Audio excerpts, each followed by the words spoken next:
So last time you guys, before the previous session had ended, there was there was a child who ran in your direction out of the wood and was being chased by what seemingly was a ghost. You guys in the session after had engaged with said ghost, discovery some of you noting that it was what's called a witch fire. A witch fire is a ghost that used to be a hag, and when a hag dies without completing certain tasks in life, they become a witch fire and still continue said ideals and notions in their undeadness. So, you guys killed the witch fire and her cohort of will-o-wisps that were following her. You questioned the child and discovered that she couldn't speak. She understood Sylvan, but couldn't speak. Yes, you did murder a ghost hag. Tilda used true seeing, and it was revealed to her that she was a bell, a literal bell, which confused the hell out of you guys until later on. Because she wasn't able to speak with you, you gave her some parchment and some ink. She drew out where she lived, which appeared to be a giant mushroom with polka dots. You guys flew above the tree line, saw the mushroom was not too far away, and went down the path towards said mushroom. Just as you were in the vicinity of the mushroom, the little girl had become very sleepy and tired, and just as she was falling over to sleep, she turned into a bell.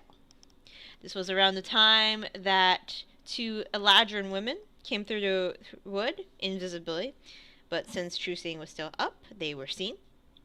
And they introduced themselves as Meri and Sen, and they explained that the bell that you're in your possession was their daughter. They explained that she is known as a tsukumogami, which is an heirloom that had been taken care of for many, many, many years.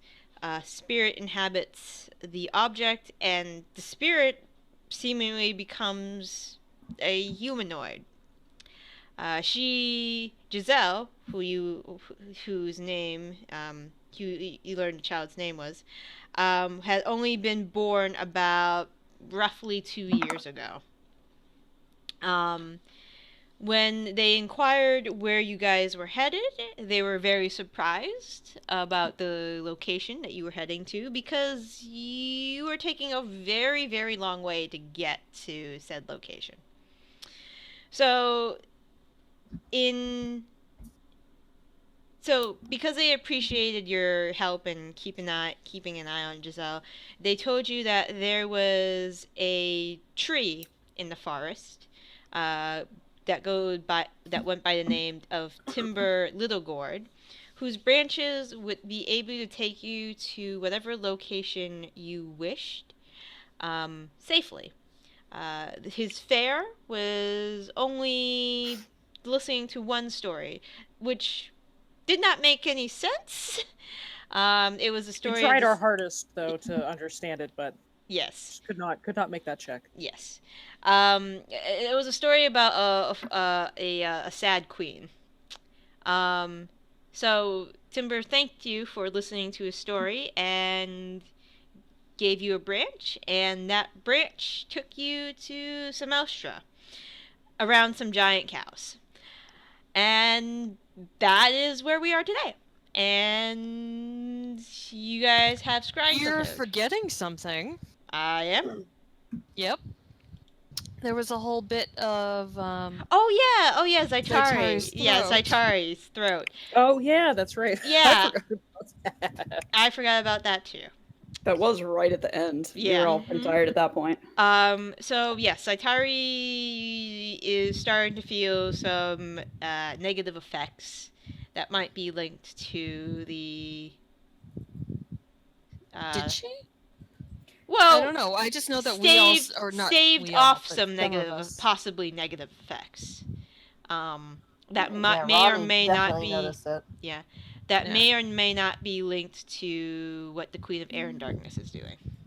He was just trying to help, and then Yeah, and Saitari pitched a fit about it. exactly. Excuse me, I was trying to explain the situation, but Ronnie was like, "No, bitch, you gotta do this now." And I'm like, "What the fuck?"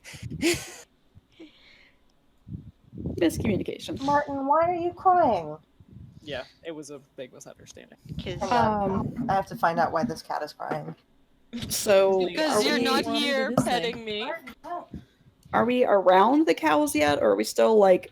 I think we're right outside the city. Yeah, you're right. Yeah. This We were is going around the cows. Yeah, this lovely picture in front of you is pretty much what this is Shimaelstra. It is an overgrown city, and this is the site that you see. You're probably about maybe 500 feet within this area. I return. Yes. It remains a Welcome back. mystery. Okay. Oh, he's a cat, so they're all. Now, always a do we mystery.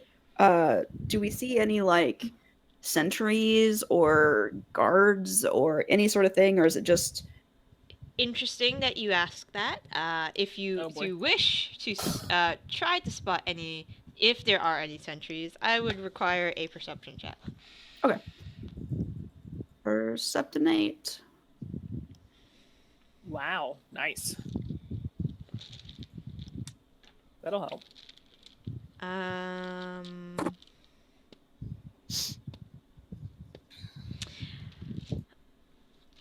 You're a little far away, but among the ruins, you do see shadows that move in a way that makes you think that you figure there are guard sentries there. Now, is there an obvious pathway in, or is it just all a brushy tangle? There are paths in. Whether or not there is an actual main path, you're not sure. There's portions of the outer wall that have crumbled and been taken over by nature, so you could easily slip through one of the holes in the wall if you wanted. There looks like there used to be a main entrance to the city, but there are large trees and like underbrush that would take some effort to get through if you weren't familiar with the territory. Well, I will point out the give me a little shit. I will point out the shadows that I see Mm-hmm. and let everyone know. I think they're sentries. We probably want to make sure that we're obviously not, looking threatening. I don't really want to be full of arrows before we get there.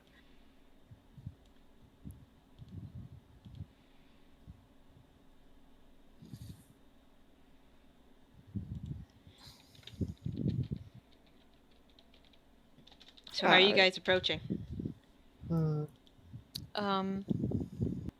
Carefully? Stealthily? I No, juggle not my stealthily. knife. I know, right? I personally think that we should approach very obviously, down the, just Mm-hmm. super obvious. Mhm. That way they don't think that we're up to any nonsense. Tilda But agrees. obviously, Zaitari, you have kind of, a larger say here since you're. Oh know. no, I completely agree. We should definitely make it obvious because, well, it's not every day that you see a band of adventurers going into your city in the Feywild. So, I say we just take it safe. All right.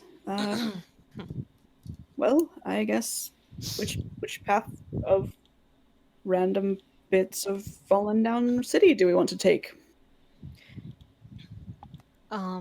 Whichever way the dowsing rod is Yeah. sending us. Well, unless we're here technically, and it's not giving us. Yeah, the It's not. Is it giving me any more good vibrations? nope, the dowsing rod has stopped Okay. force its movement. Bittersweet. Out Why of don't curiosity, if you back up about 60 to 100 feet, does it stop moving again? Is that something you want to try? Why do you Well, ask, darling? I'm curious because if it could get us back here later, we know that this area comes and goes out of the Feywild. It's possible that this area could be useful. If we could get back here later, that could be helpful. we could try it when we leave again, because we are going to Oh. be leaving. Right, that's a good idea. Now, Bittersweet, why don't you? You're good at tracking and survival. I think maybe you should take the path. Perhaps the most worn path. Yes. I suppose I can take a look. And yeah, I'm gonna see if I can. I'll see if I can figure out which path looks like it's the most used. Okay.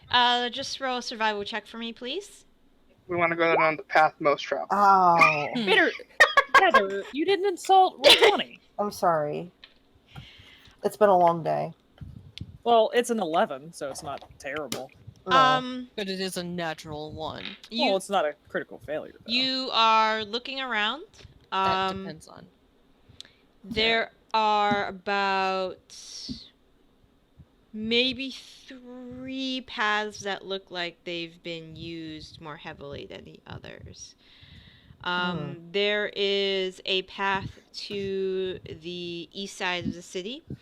That looks like it's been heavily used. There, in the hole in the wall is large enough for like 2 people to fit through side by side. There is a low tree hanging just above the hole with some berries and fruit, and the fruit looks like it's been squashed by maybe a larger foot than a small creature could possibly have.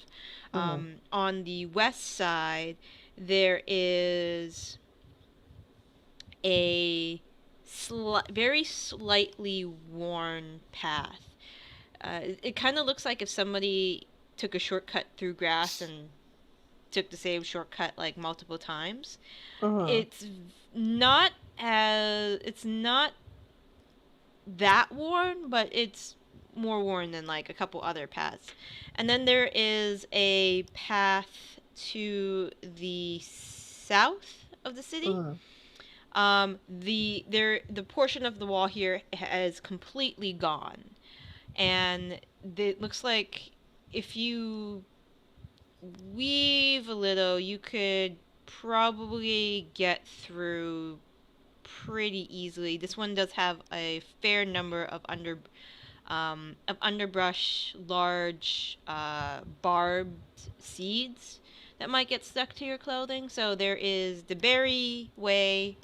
There is the Slightly worn, but not quite worn way. yes, and there's the one covered with burrs. Bittersweet turns back to Saitari and says, "You want the way that's most traveled." Yes, Well, path easiest, least resistance. Easiest and least resistance are not necessarily the things you want in the Feywild. But the most traveled path is that one. And they point towards the one with the berries, like all the crushed leaves and stuff underneath it. If you want my opinion, we should probably go the middle way. And they point towards the one that's a little bit worn, but not quite. Then I suppose we shall take that path. It's worth a try.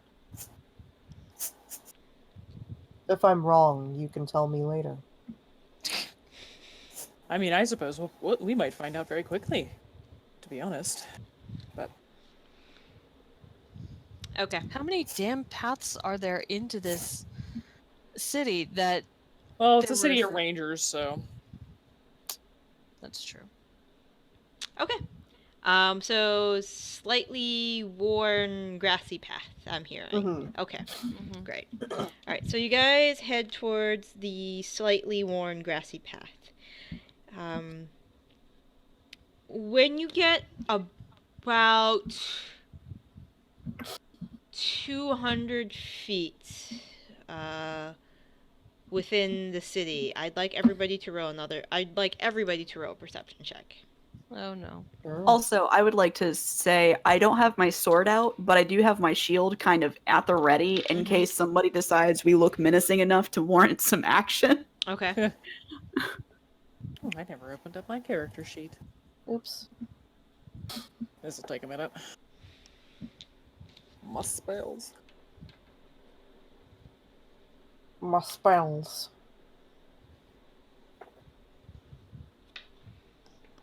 I can't remember what my plus is to my perception, or I just do it. I feel like it's a 4. I It feel like that's is. low for... It is. It's a +4.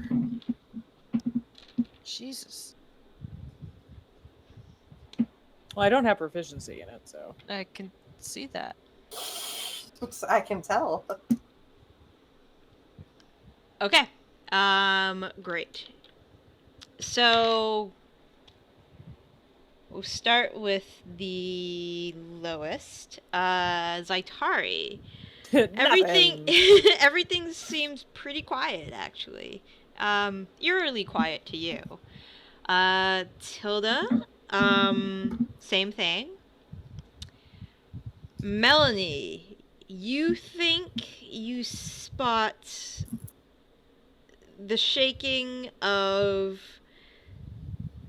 2 spots. Like if somebody was like passing through real quick, some of the bushes nearby, there's just like some slight movement. And that's 2 spots for you.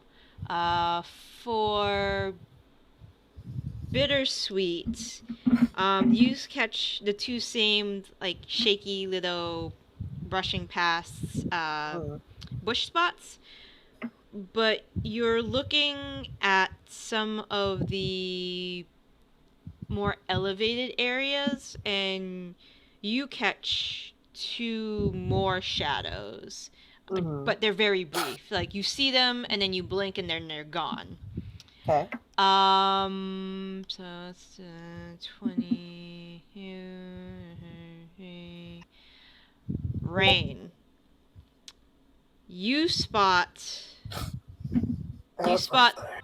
the brushing of bushes, the couple shadows that blink out of view, and an additional 4 more areas that the shadows look like they're in the wrong place. Like if you're lining them up with some of the trees and rocks, they look like they should be casted in another way. So Rain, for you, you think there are about 1, 2, 3, 4, 5, 6, about 8 entities around you. So more or less that gift. Yeah. Yeah. Melanie can only spot 2, Bittersweet spots 4, you spot 8. And Tilda and Zaitari are just over here skipping their way through the goddamn Feywild. Yes. Yeah, I'm oblivious. Like, oh, these trees and bushes are lovely. I just think over the brooch. We got company. Looks like they outnumber us, but they're just observing so far. I see Hello, 4 we're so here as far. friends. I'm yelling in common because I don't know Sylvan. What are but you yelling about? I thought I would let them know that we're not here to hurt anyone. Is that not a good idea? Are you... It's as good an idea as any, really. Let's just keep walking and see what they do. Are you sure, Rain? I don't see anything. very sure. And I'll kind of like drop back to where Tilda is, and just kind of like say off to the left about 50 feet or whatever, towards one of them where I see it. Yeah, you point out the weird shadows. You point out the areas where you think you saw some movement, but it was quickly gone. And you may have and there are a couple other places that you point out where you think people were just very, very like within the last minute or so. Melanie, when you yell that, seemingly out of nowhere, a woman dressed in very simple leather armor appears in front of, like, she literally looks like she appeared out of thin air. She has very dark chocolate colored skin, very pointy ears with this golden tattoo that circles around her bald head. And she, puts up one hand to indicate stop. And she says, you are here on our land. What is it that you require? We seek an audience with. Let me just find his name. Lord Kellenon Thray. Yes, that's it. Thank you. May I ask what the matter of discussion is? We seek a guide to lead us through the Feywild, somewhere specific. We would like to discuss it with Lord Frey. I see. Thray, darling. Thrae or Aay. I thought that's what I said. Okay. I thought you said Frey with a Okay. F. But anyway, Lord Tilda Wolf. will also point out, and we've also been sent with kind regards towards Lord Thray in from Timber Littlegord. Her eyebrows raise in Yeah. recognition. I see. I thought so. Well, I see that you are currently not holding weapons, so this is a good thing. As soon as she whistles, there are 8 bodies that appear as well, like 8 others of differing heights and skin color and of different shapes. You spot maybe a human among them. You're not totally sure if they are. A couple elves, a gnome, an individual with bluish tinted skin, and what you think is, well, it's probably one of the first you've seen, an Arakoa. And An Arakokra? yeah. Okay. This one looks very similar to, has bright plumage on his the top of his head, very similar to that of a woodpecker. Even his beak is a little more slender than standard falcon hawk-like birdmen. So, Yeah.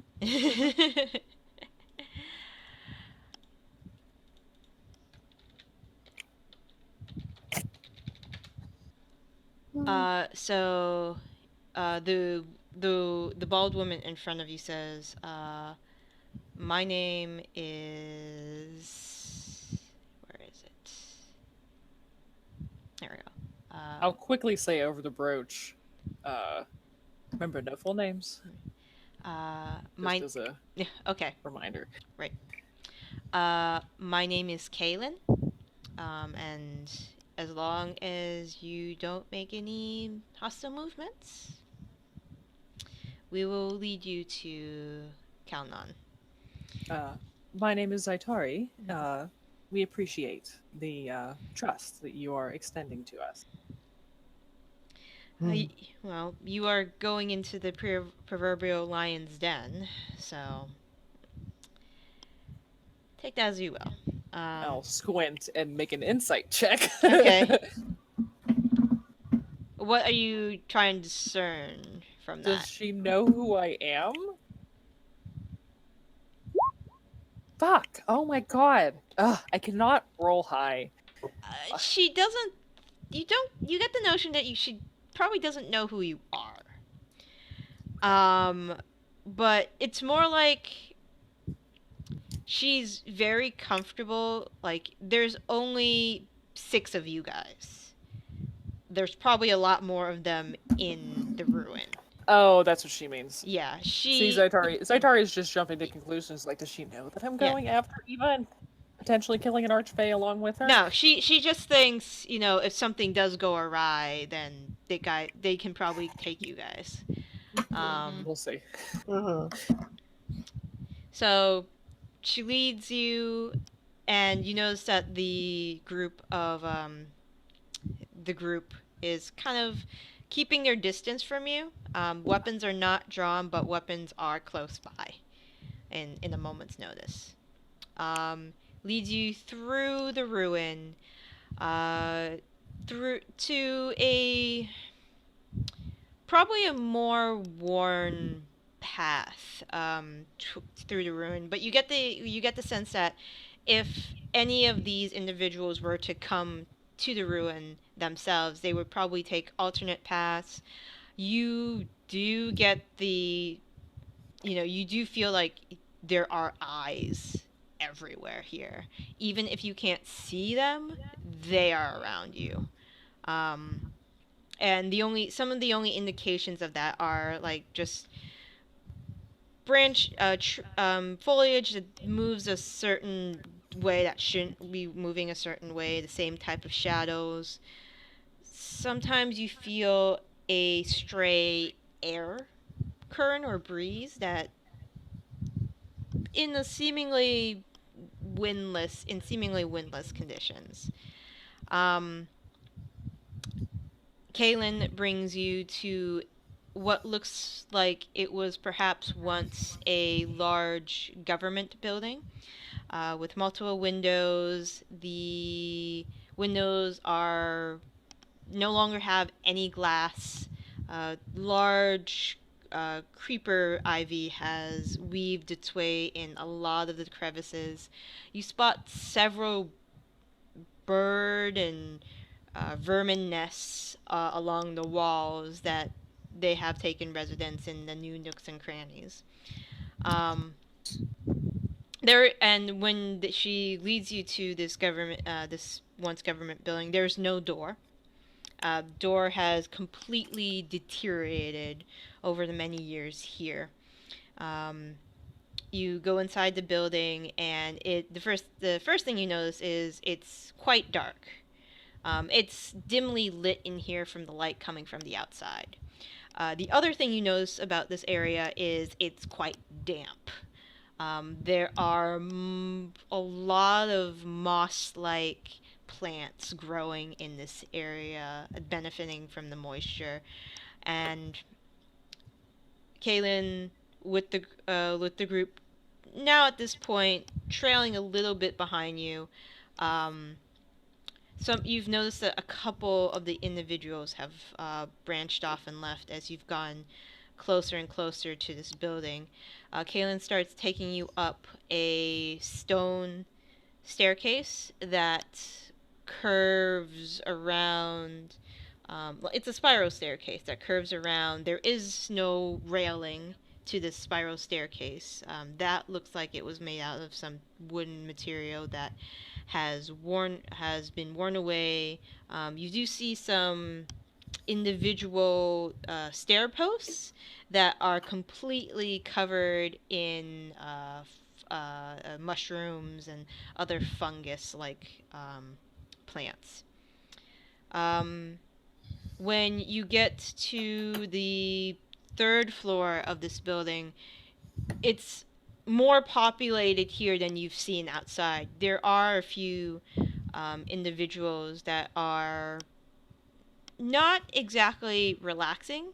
They heard you guys coming up the stairs, but they try to like nonchalantly like give you a couple looks and then go back to whatever they're doing, whether it's weapon maintenance or feeding animal companions, things of that nature. Um, Kaylin gets to an actual door and knocks on it. The door opens, and behind the door stands a tall eladrin man with platinum blonde hair that is braided down to his waist. He carries a very long and large longbow that's probably half the size of him. He's easily 6'8". Damn. Question for you. Do we, as like non-residents of the Feywild, know much about like the season I was actually aspects just about to ask that. You I mean, Zaitari, at this point you would definitely know about it because you've read so much about eladrins. Yeah. I mean, it's not a secret. And the what information that does get out from the Feywild and to the Elven cities, some of it has made its way to like stray libraries on the west coast. But you do know about the seasonal tendencies of some of the Fae. with that knowledge, would we be able to guess what season this person was representative of at the moment? Make a investigation check. I'm gonna do the same thing Yes. because I was very curious about that as well. Boop doop doo doo doo. Where the fuck is it? Oh, there it is. I'm gonna say, did it disappear off my list? Wow, we're both shit. It's very hard to tell just by looking at him. A lot of the distinct personality states for the seasons, you might have to talk to him to kind of get a general consensus of what season he might belong to. Gotta suss it out. Yeah, pretty much. But yeah, you two are unsure. Okay. He will shift his attention from Kaylin to all of you, and without saying a word, he nods to your group and motions, makes a motion for you to all come in. Kaylin does stay behind. She will step aside to let your group walk into the room and then follow you guys in and close the door behind you guys.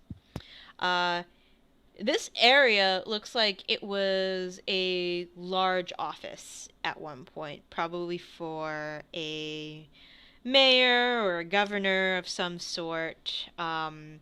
There are bookshelves that have clearly fallen to ruin. You spot a couple large, colorful stag beetles making that have made their home within the dead wood. There are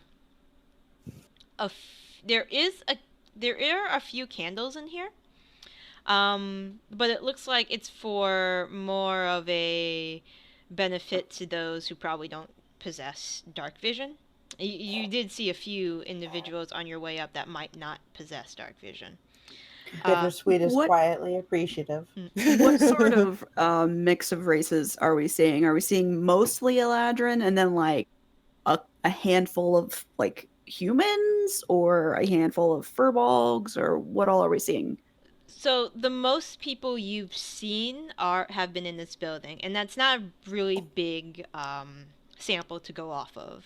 Mhm. You think you've seen what you think is one human in a group outside, and the Arkoa, the blue skinned person, the gnomes. Okay. You've probably seen So it's- maybe 5 eladrins at this point, including Kalnon. So Okay, so other than eladrin, it's a pretty big mix. Then. looks pretty pretty well mixed. Not everybody has an animal companion. It looks like actually the majority don't, that you've noticed. I know Beastmaster sucks. Listen, it's a flavor choice. So the other thing you notice around is there are no chairs. There are a couple rocks you can probably sit on, and you won't get that dirty. But Kaylin at this point has taken the position next to one of the many glassless windows, and like just kind of leans against the frame of it, looking outside. And the blonde Eladrin tells you, I am Lord Kelnon. You were you told my associate that you were interested in a guide from here. Correct. So you are Zaitari. May I have the names of your companions, since you know mine? I will let everybody introduce themselves. Okay. Mel. Pleasure to meet all of you. Bittersweet. I'm Rain. Tilda. Does it physically pain her This hurt. to stop at this? I No. know this hurt you, Shelby. No. I will warn you guys though, I was just falling asleep a little bit, so if you don't hear from me for a little while, We will know the reason why. We'll Yeah. shout your name. oh please don't. We'll softly whisper your name. That's worse. So, yeah, no, that's much worse. Please don't do that either. Yeah, it was pretty horrible. I'm sorry about that. I mean, I'm not that sorry, but No, you're not. I know. And I assume Ronnie will introduce himself. Yeah. So, where are you trying to get to? We're trying. Well, for now, to get to Chateau Feria. You hear him. I just give the biggest smile. when You I hear say him that. audibly like take in like a breath, and like roll an insight check on that. Is it Lee Pace in the Hobbit movies being offended by everything? Is that the expression that I'm seeing? No. Yes, finally. Okay. You get the impression as soon as you said that place, like you see his shoulders tense a little bit, because obviously you think he knows whose home that is. No, yeah, Yeah. I'm sure he knows exactly who's there. And seeing that I understand that facial expression, and I'll just say, not a fan. I prefer to stay out of the way of the summer or winter court for that matter. And I'm going to make the assumption that you're not going for a welcoming you're not visiting out of the kindness of your heart. Oh no. I see. Though, I mean, we don't have to go to Chateau Feria if we can get the person that we're looking for to be not there. Are you familiar with the name Eva? I am afraid I am not. That's specifically who we're looking for. I see. And from our understanding, that she is likely there. We're going to try to round that down, but for now, our target is Chateau Feria. I see. Whew. He just... Well, say I did give you one of the rangers as a guide, as an escort. Mm-hmm. What do we get in return? I suppose, what is it that you're looking for? Well, you know, my rangers and I don't require much. We live off the land, as you can tell already. As most rangers would. So monetary value is not anything of monetary value isn't usually very useful to us. I suppose, I mean, favors can be exchanged. Always valid. Always very valid. And especially going to a place like the chateau. Like potentially. Like I said, I wouldn't want to get entangled up in the affairs of the summer court. To have the wrath of a arch lord or lady is not something that is sought out amongst us. You must realize. Oh, that's, I'm sure, perfectly reasonable. I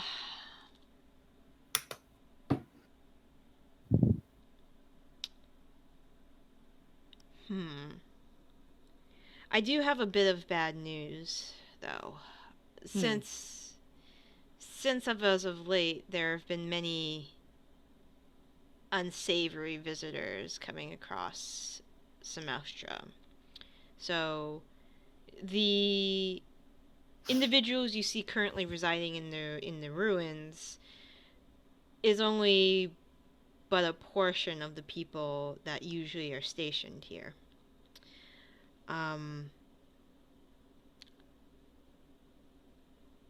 What is it, if you don't mind me asking, and of course you don't have to answer, why are you going after this person in such a... Is there anybody else in this room besides us Kaylin? and him? Yeah. Make a perception check. I mean, if I don't succeed, then I'm just gonna ask if we can be alone.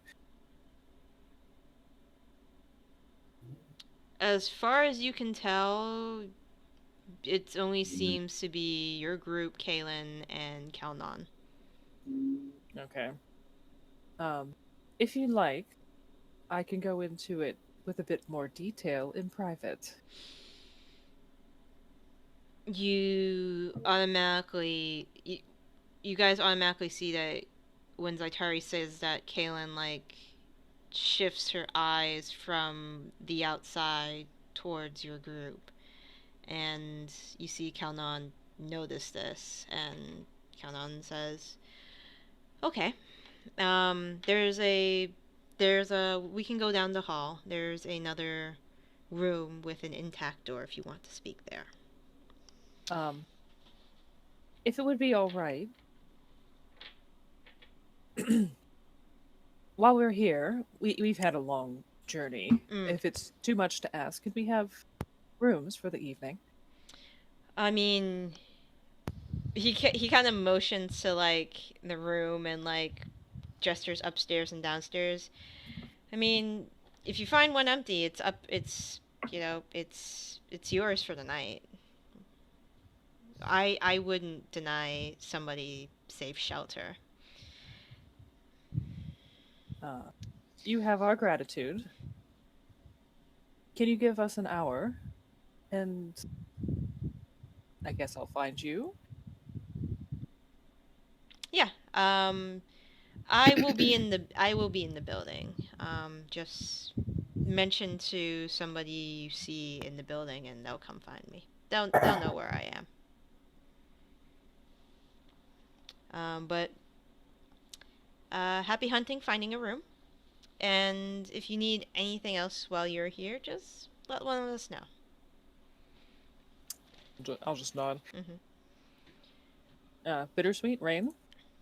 Want to go find some rooms? Sure. I mean, obviously we're all going to go, but you have a bit. You two can pick out really good rooms. So I don't know why you're asking me. I tend to sleep on the floor. well, no, that's not what I mean. I mean, this is a big place. You notice a lot of things, and it is a little bit overgrown. So we can see what we can find. Preferably somewhere without an without a what? rat's nest. Rat's nest. Gotcha. One room sans rat. Coming right up. And Bittersweet will just very casually wild shape into a dog. Okay. Is it the same fluffy small dog? It's the same like little like terrier looking thing, yeah. Mm-hmm. And I'm gonna go sniffing for a room that doesn't have any rats or vermin or bugs in it. Okay, sounds good. Roll survival check. I have advantage on. No, because it's has to be perception, doesn't it, for keen senses? Yeah. Yeah. Oh well. It has to be perception for smelly smell. I was Still an about to 18. say, surely this is a whatever. I'm tracking. It's survival. Still an 18. You do find a couple rooms that don't have minimal insects, no vermin. Okay. I will find the nicest of those rooms and sort of go up to Tilda and Rain and just say,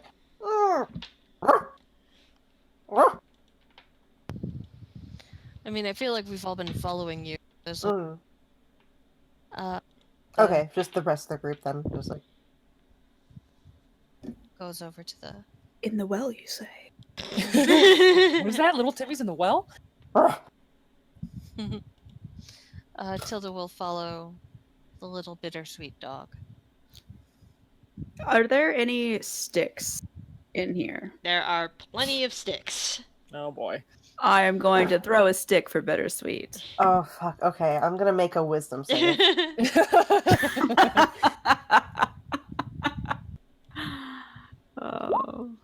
Oh. I chase the stick. I go after the stick with abandon. You have. Did they show us the room at the very least before the stick got thrown? I think so, yes. Yeah. Okay. Yeah. It's a fairly nice room. Lots of moss, but fairly nice. Not too many holes that mice could live in. Melanie, you just had to do that, didn't you? Look how happy he is. She is. They are. Come back with the stick in my mouth. You get many pats. Yay! Tails wagging. All right. Bittersweet, I know you would probably like to remain as a dog for now, but I do have a favor to ask. Can we do some scrying? All right. And Bittersweet will jump up onto, like, are there beds in these rooms? Nope. No. No bed. It's just an empty ass room. Empty ass room with a table that is missing 2 legs. Cool. All right. Bittersweet will go over to the table and will unwild shape and stand. Do they Stretching. drop the stick before or after they unwild shape? After? Of course. And they take the stick out of their mouth and just sort of like set it on the table very gently. And I say, of course. Do you have the crystal ball? Is it a crystal ball or a mirror that we got? I can't remember. I can't remember exactly. Ronnie has it. Yeah, I think it was a mirror, but I don't remember either. Yeah. Let's go with mirror. Do you have the mirror? Oh, yes, I've got the mirror right here. I'm an old turtle. Oh.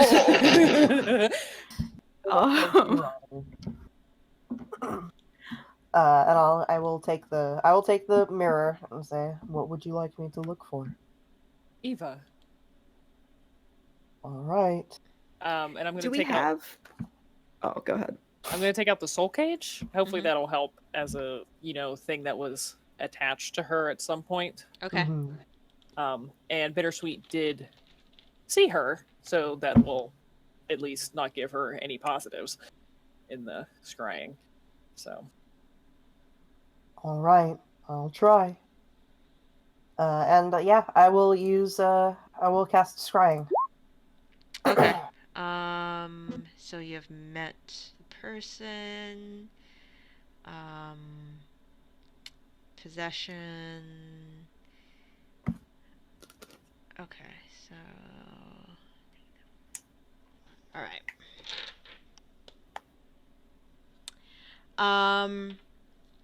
So it's a like a crystal ball you guys have, right? It's a mirror. Yeah, I It's think a it used to be mirror. about It's a mirror. You guys got a mirror. Okay. My DC is 18. 18. Okay. So you begin focusing on the mirror. Your vision, like around the edges, starts to blur. And the tunnel vision that you are receiving is only focused on the mirror. On the mirror, in the mirror, you hear warbled voices. It appears that, and looking from probably where the target is, it looks like you are outside. You are outside in what appears to be a ruin. Very different from the one you are currently in. There are no trees. There is very little vegetation. The ruins clearly are in disarray. And when the figure seems to be turning around and moving, the first thing that catches your eye is you see a very large man. For all intents and purposes, it looks like a man. Well, as close to a man as you can see. The individual has skin that is charcoal black, except for his hands. His hands look like they were. It looked as if his hands were like dipped in paint. Feet are wrapped. There are assortment of knives on this individual's belt. And as soon as you start thinking, that's a weird looking human because he has rounded ears, the individual opens his mouth to speak. And there are rows and rows of razor sharp teeth. Like teeth upon teeth, similar to that of a shark. And there is this long tongue that comes out. Looks like too large to contain in this mouth his size. Pointed, forked. Pointed. Okay. Let me actually give you a picture of what you actually, Ooh. the individual of what you see. Oh boy. Also, sorry if you hear me like snorting and snuffling. I am battling a cold. Okay. Oh, Weakness. stupid immune system. That is what you see. Interesting. Oh, it's venom. Pretty much. Pretty much. Okay. And then you realize, this is not the only individual in this room besides the person you are scrying on. There are two of them. Possibly more. They seem to be receiving and confirming orders of some sort. 2 people in general, or 2 more of this, whatever it is? 2 more of this, whatever it is. Okay. Okay. You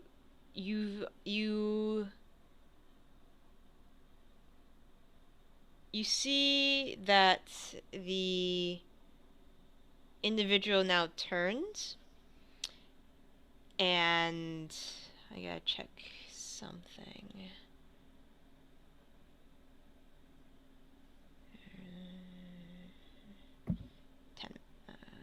10 minutes. Okay. You see the individual turn, and there is a woman. She is unlike any woman you have ever seen before. She, and I need to get a description of this one. She, compared to the person you are scrying on, she appears to be taller. Very tall, actually. Easily a head higher than the person that you are actively scrying on. She has skin that is a very, very light shade of violet, with this black-blue hair that wavy blue hair that reaches past her shoulders. And she currently is wearing a dress that looks like it sparkles, similar to the stars in a cloudless sky. There is a crown on her head with several very sharp prongs, and she does not look very happy to the person that you are currently scrying against.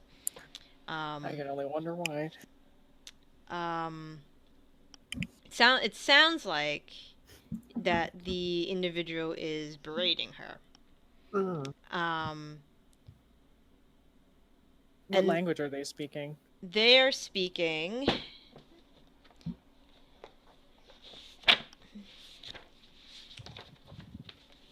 Sorry, French fry is Probably trying. Sylvan, but French fry is For a trying. second, I thought you meant like they were speaking French, and I was like, "Well, that's weird." Do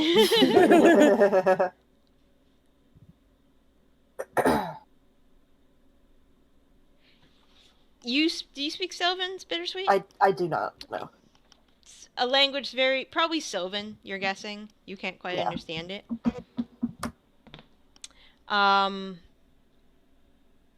And you see this woman point in one direction and then point in another, and behind her she is pointing to what looks like a very beautiful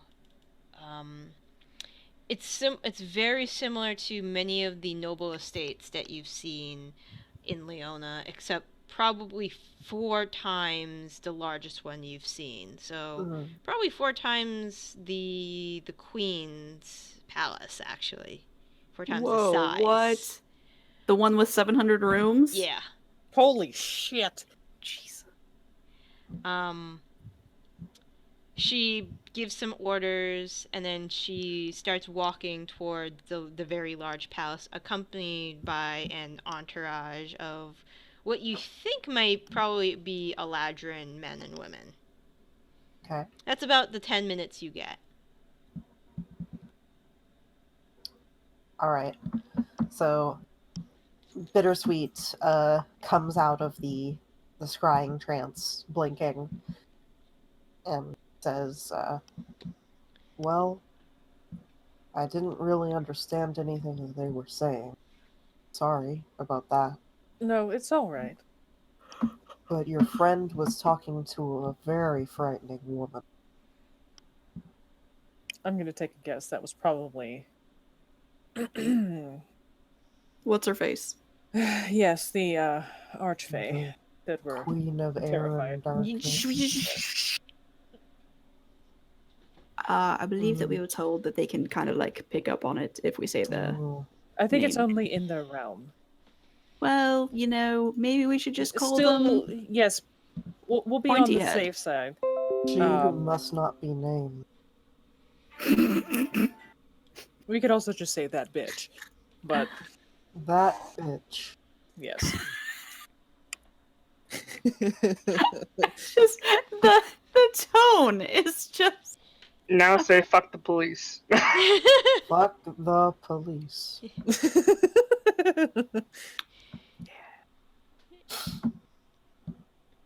She was talking to that woman. She'd surrounded herself with it looked like more eladrin warriors and these creatures. I thought they were human at first. They had black skin, but they had teeth like a shark and long tongues. Going off that description, can I try to make some kind of check? Sure. This would be Arcana. All right. My Arcana's so bad. Me too, please. Sure. Ooh, 22. I always seem to roll high. nice. Motherfucker. Tied. But I always seem to roll high when it's not something I have expertise in. So annoying. Zaitari and Tilda, you both talking with each other and conferring. You guys both have an idea. You guys think you know what this creature is from Bittersweet's description. This creature you think is what's known as a grim. Okay. Grims are probably one of the most evil of all the Fae. Originally, they were conceived and created by the members of particulars in the Fae court. There is only one purpose to these monsters' existence, and it's the destruction of life and that which is beautiful. The story is that these Fae were created to avenge the death of their kin who were slain when the summer and winter court were at opposing odds at one point. Typically, nowadays, these creatures usually dwell in really deep, dark mountains, but once in a while, they can be compelled to be in the employ of a powerful Fae creature.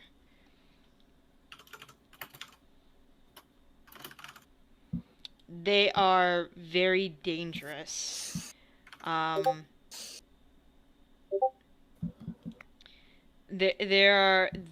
are stories where like battalions of warriors would encounter a group of these Grimm, and seemingly not able to kill them. There's been stories of them taking swords to where their heart should be, and then them just getting up and keep on fighting. They are lovely. notorious. They have the ability to jump from planes when threatened. Um, it's and they're very they're very strong. They're very swift, and they do have magical abilities from what you gather from the stories. And they like the flesh of good aligned fey creatures. Mmm. Nifty. Wait. All of that sounds unfortunate. And you said they were in some kind of ruin. They were in some ruins, a lot worse shape than the ones we're in now. Hmm. But then they turned, and I could see some sort of estate in the distance that they were walking towards. It was massive. Bigger than our castle. Ugh. Well, to be fair, our keep isn't that big. It really isn't. Would I be able to... Not compared to the Queen's castle. Has Bittersweet ever seen the Queen's castle? You've probably seen it from a distance. It was bigger than that. Oh, shit. I would say it was roughly 4 times big. Good God. If that's the chateau, we're going to have a hell of a time finding it. Oh, to be fair, we had a hell of a time finding the Queen in her palace. This is going to be so much worse. I think Ronnie has the ability, but do you, Bittersweet, can you locate creatures? I can. That'll be helpful, I think, for when we eventually get there. I have it prepared. Might be wise Hmm, to keep that prepared as we're going along. Perhaps. But then, I'm sorry, I couldn't understand what they were saying. It's quite all right. It's not that big of a deal. The woman, seemed very upset with Eva. That's not surprising, honestly. We did kill her, and she did fail in her task to get the and I'll just kind of pat my chest where the Raven Queen's choice would be, but I have it masked with my, mask of many faces. Mm-hmm. But that is what I saw. Thank you, Bittersweet. You're welcome. I can do that one more time today if you would like. So, I'm sorry, refresh my memory just a little bit. There was a woman, who did not look like, this Grim yelling at Eva, or... It's very likely Sinestra. Okay. So, where were they? Like, were they in a building of some kind, or out So in they were in some ruins. some ruins, right? Yeah. Okay. And then the woman, who wasn't Eva to Sinestra, turned and walked off and with like her little like coterie of eladrin, and they were heading towards this like massive fucking fortress like palace thing. Okay. Okay. Right. Am I right, Darren? Yes, that's exactly it. And there were 2 other Grims there as well. There were a couple of them, I believe. Yeah. There were at least 3. That's one There- of them was Eva. There are at least 2 Grims there. There are Yeah. possibly more, but you didn't see them outright. Yeah. I believe I was seeing things largely from Eva's perspective, yeah? Yes. Okay. All right. So Eva's not a Grim No, she's Shatter Guy. That we are aware of. that we are aware of. Okay. Who knows? All right. Continue. I'm sorry. I just... That's okay. It took me a minute too because it was all from Eva's perspective. I had to, and I didn't realize it at first. But yeah, Bittersweet will very carefully put the silver mirror, hand it back to Ronnie, and say, "Thank you for letting me use this." Oh, of course, whippersnapper. I'm older than you are. Time is relative. Time is a human construct, young man. Time is a flat circle. Alright. Anyways. If it's okay with you, I think I would like to be a dog again and look around a while. No, I have no problems with that. I'm going to go find Lord Thray. I should probably come with you then. Are we staying here? For the night, likely. It might be wise to just set up a hut. You know what we should do? Is we should set up the hut on one of those cows. The big one. We'd have to travel. We'd have to travel more hours back to where they are. If you want to do it, Melanie, you're more than welcome. Does the feel hut like this- stay in place? I feel like there's some sarcasm in your voice. That's fine. If you put the hut on the back of a moving creature, would it stay in place or would it move with the creature? There's one really good way to find out. We have put it on a cart, Yes, and it moved with did the work. cart. But I would prefer not to sleep on top of giant cows. If my preference means anything to anyone in this group. Oh, we're not. No, that's all. That's all on Melanie. It's fine. I was mostly kidding. Mm-hmm. You know, We should it gets increasingly hard to tell. I understand. We should see if we can find some blankets or something to make it more comfortable in here. It's always comfortable in the hut. I actually tend to keep a lot of blankets in my bag of holding, and I think we still. I mean, I don't Oh, remember dumping out my bag when we came back from the mountains, so I should still have winter gear as well. Oh, good.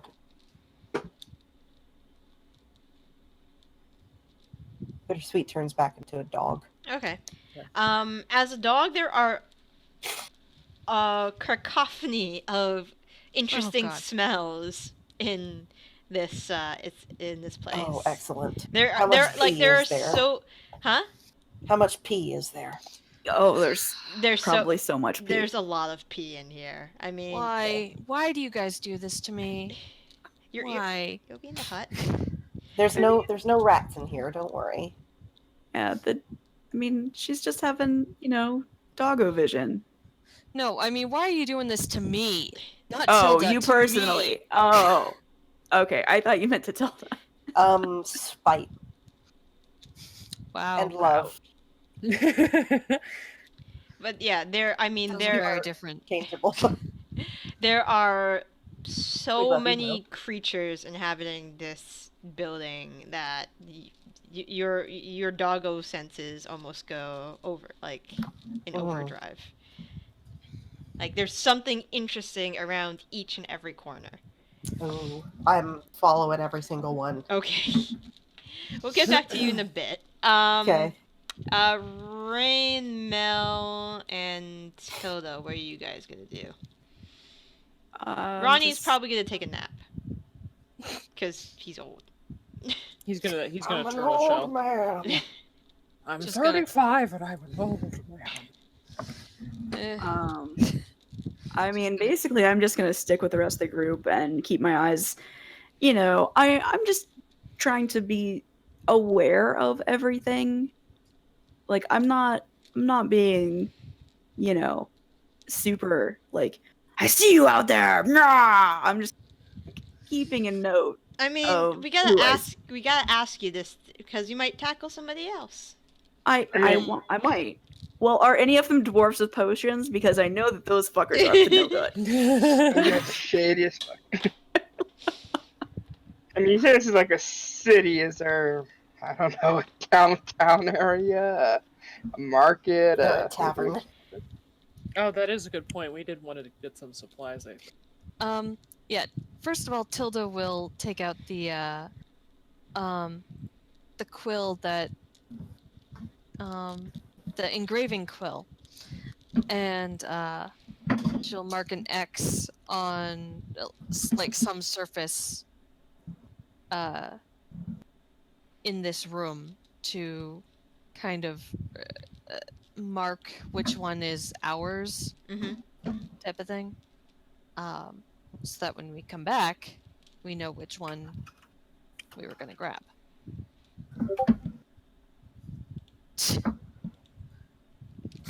You know I can just pee on the doorway, right? Like, that'll make double sure that everyone knows that it's ours. I'm sorry, Ro. Continue. Okay.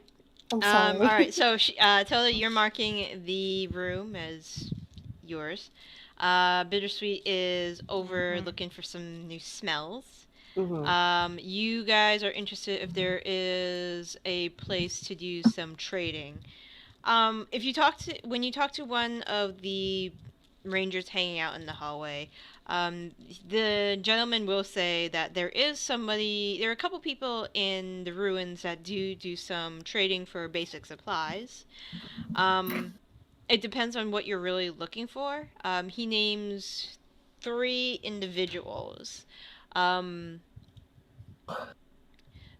first individual, Arbane, typically sells trade supplies like for camping and like basic supplies like soap and rope and soap on a rope. Soap on rope.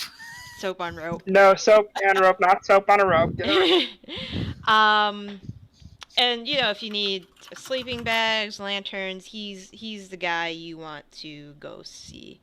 If you're looking for more of the alchemical, like ground up roots and other things that could be used in healing capacity or pain relief or anything like that, you want to speak to Zeno. And the last person that this gentleman tells you to find is his name is Hagen, Hagn. He's one of the few humans in the ruins that actually sells unusual things. He'll have things like the claws of hydras. They're not typically used in alchemical ingredients, but he has weird knickknacks and things of that nature. Or like a broken vase that he found on Thursday that he thought looked neat, and he just keeps around.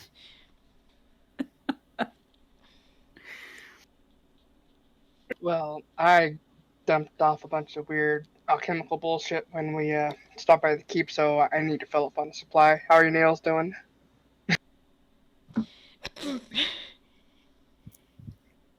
Ha I mean, my ha build ha item. ha ha ha ha. You're so funny that it took me a moment. Oh yeah, okay, no, I finally got it too. And no, you can't have any more. I'll just, no, that's weird. And I don't need more people making me some sort of weird mind slave with my fingernails. What are they going to do? Fight over me? And then I'll just be sitting here like, drooling while one person tries to control me and they've got the left hand and then somebody else has the right hand that are just like, I would never let anybody else control you. But I gave people my fingernails. It might not be an option. Oh, am I going to give you my fingernails too? And then just everyone has a Melanie's fingernail? What makes you think I don't have some by now? That's weird. Throw them away, please.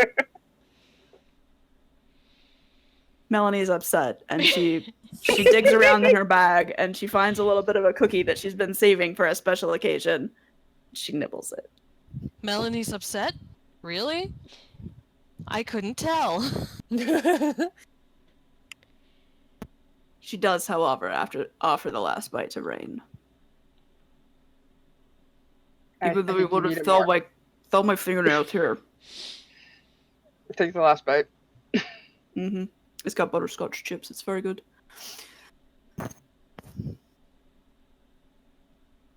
Anyway, I'm going to stick around here and make sure that, Zaitari doesn't get, murdered horribly if I can help it. So I'm quite fine, I say as I leave to go find Lord Bray.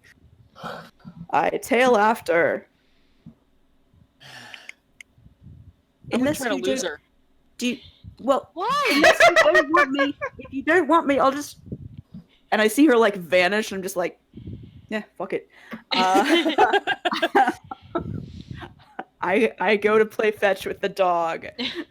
Because no one wants me around. Well, Bittersweet's already, like, gone to look for some smells. If you Man. can find them. Alright. Is there anywhere to drink around here? They have some really strong, rice liquor, in where they ferment things. They ferment a lot of things. I'm gonna go find all of the various things they ferment, and I'm going to sample them and, enjoy my evening. Okay, We we'll make get those back to contacts. we'll get back to you in a moment. Drinking. Oh, I'm God. gonna find some alchemical bullshit. Okay, Maybe you're gonna go next. find alchemical bullshit. So Rain's finding alchemical bullshit. Bittersweet is smelling. Lynn is gonna go feed the dog, though. Okay, you're gonna go feed the dog. Okay. I'm looking for interesting animals. Okay. Let's go to and Tilda is using the engraving quill. Okay, how long does the engraving quill take? It- Because it's- clearly... Well, I mean, is there anything else you want to do? Because you're pretty much done. Thank you. I was gonna go with Zaitari to go find Lord Thray, Okay. but I don't know. She vanished from Melanie, so did she also try to lose Tilda? I mean, she was trying to go alone. Why? That's what Tilda doesn't. Why are we all splitting up? Tilda's very concerned, as is Ro. Always split the party, right? Like, this seems like a terrible place to just go, alright, I'm going off on my own devices. We like to give the DM something to do every once in a while. No, we can't tell everything in one round, right?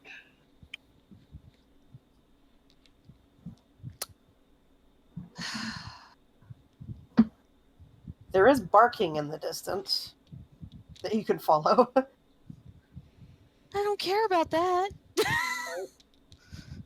It's not that I don't care about Bittersweet, I just don't care to find whatever Bittersweet's looking for. I guess Tilda goes with Rain to the market. Thought you never know what we might find. Might need the group purse. Sure. This is like no. I know I got the look. All right. Tilda and Rain are going to the quote-unquote market. All right. Zaitari. So you ask around, and a couple of the rangers point you over to Thray's direction. He is hanging out in another room. Looks like he's doing some arrow making. And You mean fletching? yes, fletching. There. When he notices you, he will put away his tools and invite you to sit on, well, either, if you prefer, the floor. There's a rock. There's a chair that one would normally not trust because it looks like it's rotting. But he offers you to sit. Yeah, well, I mean, if one would normally not trust it, then Zaitari ain't gonna trust it. I don't think I have anything that I can use to magically apparate a chair, so I'll just take out a blanket from my bag of holding and just kind of flip it onto the ground and sit. All right. So, why are you after this person? And let's be open and honest here. Oh, I plan on being perfectly candid. Yeah. He says, I don't want any of my people to get in trouble with the Queen of Air and Darkness. Are you protected against crying?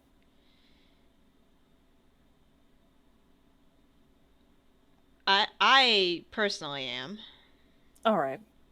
As am I. That means nobody can hear what I'm about to say. Okay. Thing I was most worried about. Okay.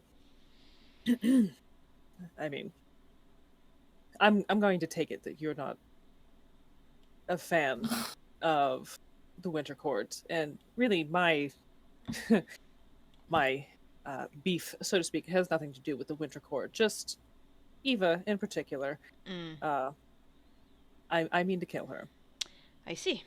I thought I did it already, but no, she was just a homunculus, and she zoomed back into another body. Yes, once somebody associates themselves with one of the Fae or Fae lords or ladies, they tend to be difficult to kill. Depending on their importance, of course. No, okay. Well, I guess I'm not that important. I say very quietly. But the reason I wanted the time was because I wanted to check and see where she might be here. So one of our members did a bit of scrying and found Eva. She was standing in these ruins. No offense, but worse off than the ones we're in right now. None taken. And in the distance, my companion, through the sensor, could see a massive estate off in the distance. I think I already said that. I'm just repeating myself. I would guess that would be Chateau Feria, but... And when I say massive, they described it as very, very large. I see. Did your companion describe these ruins to you? I'll describe them in as much detail that Bittersweet gave back to me. Alright, let's see. And besides that, I'll also mention that there were a few eladrin. There were these horrid-looking creatures called grims. He raises an eyebrow. Grim. Two, to be specific. And then it seemed as if one's hard enough to take on its own. Two, if there's more, then whew. Let's see. I guess the I don't want to say her name. The ruler of the Shadow Court, I guess, was also there. I see. Sinestra is ruler of the Summer Court, actually. Oh, she is. Okay.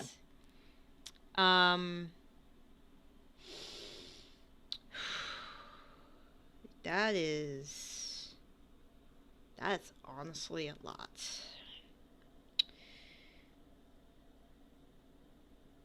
You know, I would drop this petty vengeance that I have right now, but things got a little bit more complicated after we found out some information after we'd killed Eva for the first time. I see. So, more than a simple vengeance quest at this point, I assume. Unfortunately so. I see. Alright. Do you concern yourselves with the affairs of the gods at all? Typically not. Most of us around Shimaelstra aren't devout, I would say. Well, what if I told you that the Queen of the Summer Court was trying to usurp and replace the Raven Queen. But Because that is her plan. And that's why it's more complicated now. that can't happen. That absolutely She's certainly can't she's happen. certainly trying. Oh, you just made things very complicated. Okay. What can I say? I'm a complicated woman.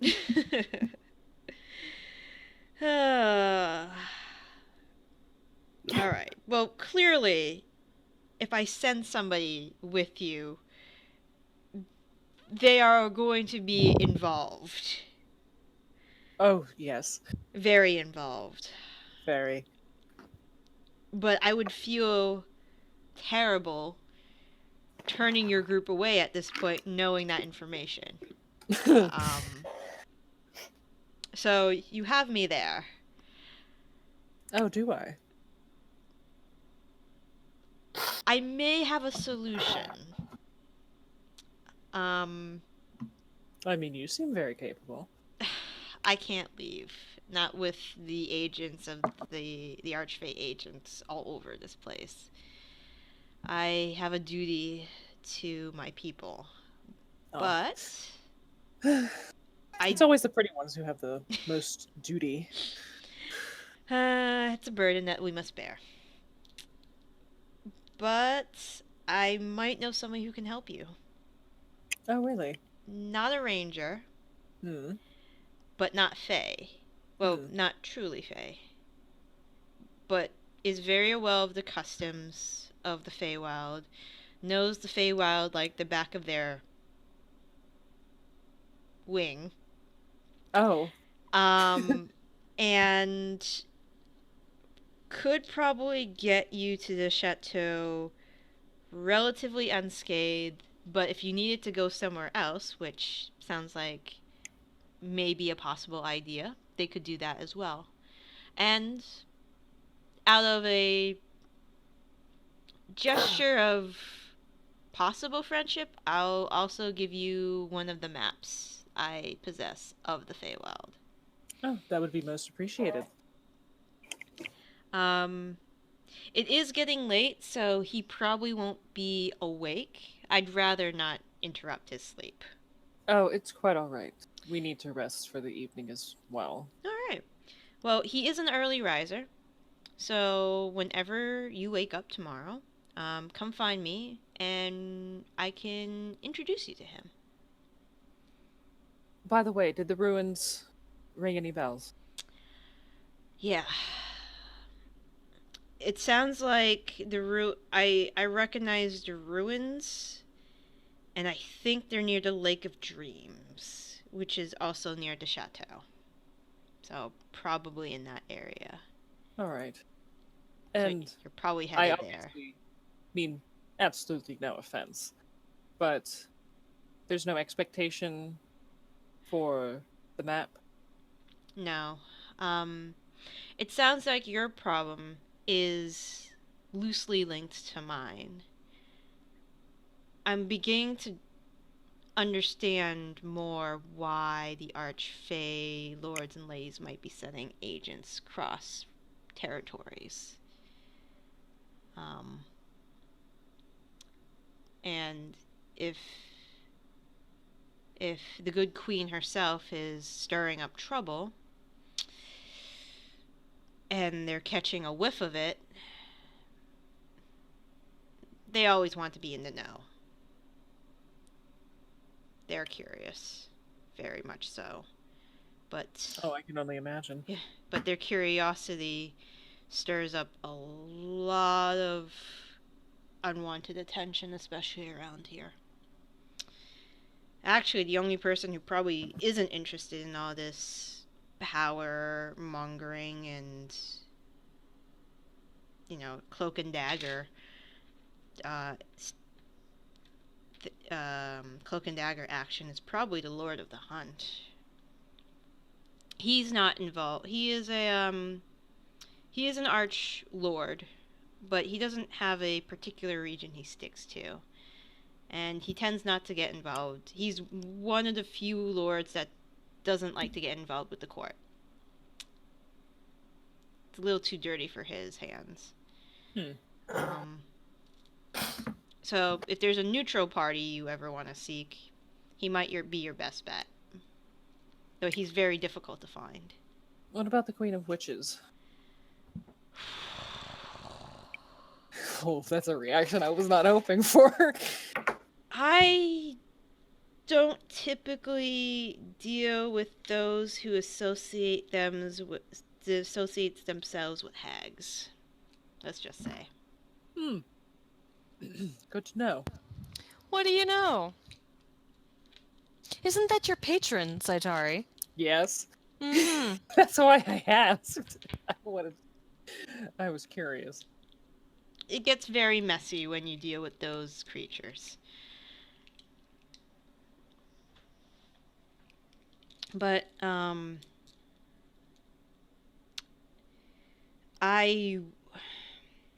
will let my rangers know to stay even more vigilant now. And drive away agents of the good queen. Definitely don't want to get involved in that. Not directly, anyways. Alright, so you chat with Kalnan. Bittersweet. Yep. Roll me a perception check dealing with scent. Sure. 22. 22. You found a squirrel's nest. Nice. Unfortunately, is it easily reachable? the squirrel's nest itself is easily reachable, but then you realize when you're approaching the nest, it's flying squirrels. So they are not. Oh. Try and climb the tree to get to it. It's more like a really high bookshelf. Okay. And they're like on like one of the middle shelves, but as soon as they see you, they're just like they're noping the hell out of there. Yeah. So you see like flying squirrels go this way and that way and gliding towards. I'm chasing. Yep, I'm chasing. Yeah. I'm going after one. Roll a bite attack.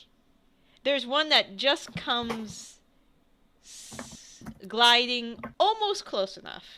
Okay, I'm gonna treat myself as a mastiff just for. It's the easiest, because that's the only dog. So that's +3. All right.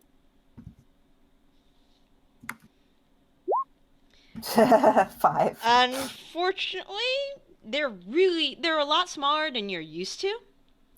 These are like are you aware of the Japanese variety of flying squirrels? Yes, the momonga. Yes. They are that small.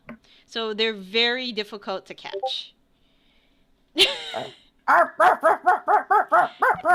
you are going a little crazy. But that chasing them down the hallway. Yeah. Yeah, a couple of the rangers like raise an eyebrow, but they don't really do anything. Presumably, I can now turn into a flying squirrel, which is cool. Yeah. And you'll be super cute too.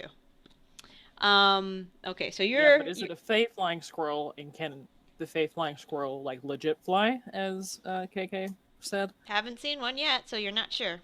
So you're doing that. Rain and Tilda. You guys are going to the market. So you're going to Xeno for alchemical stuff? Or do you want to do a quick all three? Probably, I'm looking at Xeno and Hagen. We can try to stop by Arbane if we look for supplies. For Okay. Tilda. Alright. Sounds good. Okay. Alright, so you eventually find Xeno. Xeno is currently just an individual who looks like he's smoking a very long corncob pipe, or what you think is a corncob pipe. It could be made of some other weird material. And he looks very relaxed. Um, doesn't have the beard. Seems on the younger side, maybe the younger side of 100. Oh, sure. The younger side. The younger side, You and say to the human and the half elf. well, young for elvish. Currently leaning, just leaning back on a crumbling wall. Notices you guys approach. Takes out his pipe and kind of gives you a salute with it, and says, "Well, guess you are Thray's guests. How can I help you two today?" So the scuttlebutt has been getting around then. Oh, once your group waltzed into the ruins, we all knew that he had company. I can tell you for a fact, darling, that we did not. I think I'm the only one in our party who knows how to waltz. That is fair. Fair. And well, we heard your shop was the place to come to look for interesting ingredients and alchemical concoctions. I might have a few things to trade, and always interested in new interesting things, and those common items that are useful. Well, Healing and defense. You're definitely I am always willing to trade. I'm always interested in getting anything that's not Feywild specific. It's very difficult to be on the material plane for like an hour. You can't get much from that. Let me see what I have that might interest you. We have some. So, defense, anything maybe to aid in combat, perhaps? Anything else would you be interested in? Maybe like something that might have. Most interesting things have unique properties. Combat and defense are always good as well, but unique items are the things that most catch my interest. Okay. Well. The dog runs through the. Yeah, I know, right? Yep. Just in the background of the scene. Don't worry about it. We always have animals and whatnot wandering the halls. It's nothing. One thing we might be able to trade are he takes out these. They look like cherries, but they look like they're swirled with blue and pink on the outside, kind of like a cotton candy ice cream. These are known as fey cherries. He explains that they're known as fey cherries, for the fact that there are cherries and they grow in the Feywild. He goes through the benefits, but long story short, eating one of these grants similar properties to that of protection from evil for about 5 minutes. So he has the fey cherries. He also has some. He also has some. Let's see. Actually, roll 1, 2, 3, 4, 5, 6, 7, 8, 9, 10. Roll a d100. Let's see what you get, Ryan. 73. Okay. He also has some tyrant sword. It's a coarse grass with like these broad, sharp leaves and silver edges. He explains that they're usually found more in the northern reaches, where Angelo left you guys. He explains that these can be made into what's called frost lotion, and it has the same effects. It's very similar to a burn salve, but it's more for like frostbite. So he has that, and he has interesting. Um, he has some. Okay. He does have some soar wood with him. Not much, but if you wanted to make like a child's toy or just take it to experiment with, it's fine.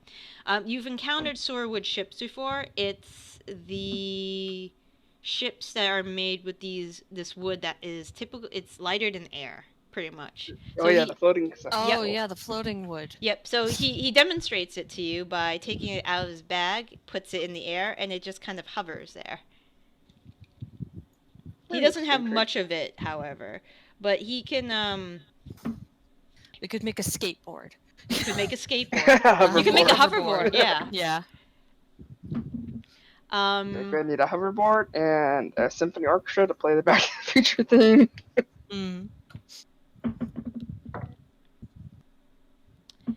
He also has. Okay. He also has a. So he takes out some what looks like a yellow daisy, but with too many petals. He explains that the pollen from the daisy grants, a strength boost, but might make you a little slow, and he points to his head. A little bit. Not too much, though. If used too much, it's called mule pollen. If used too much, there can be some addictive effects to it.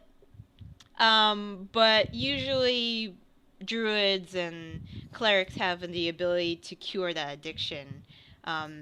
In-game mechanics pretty much use like neutralize poison or something, and the addiction effect is gone. Fair. Okay.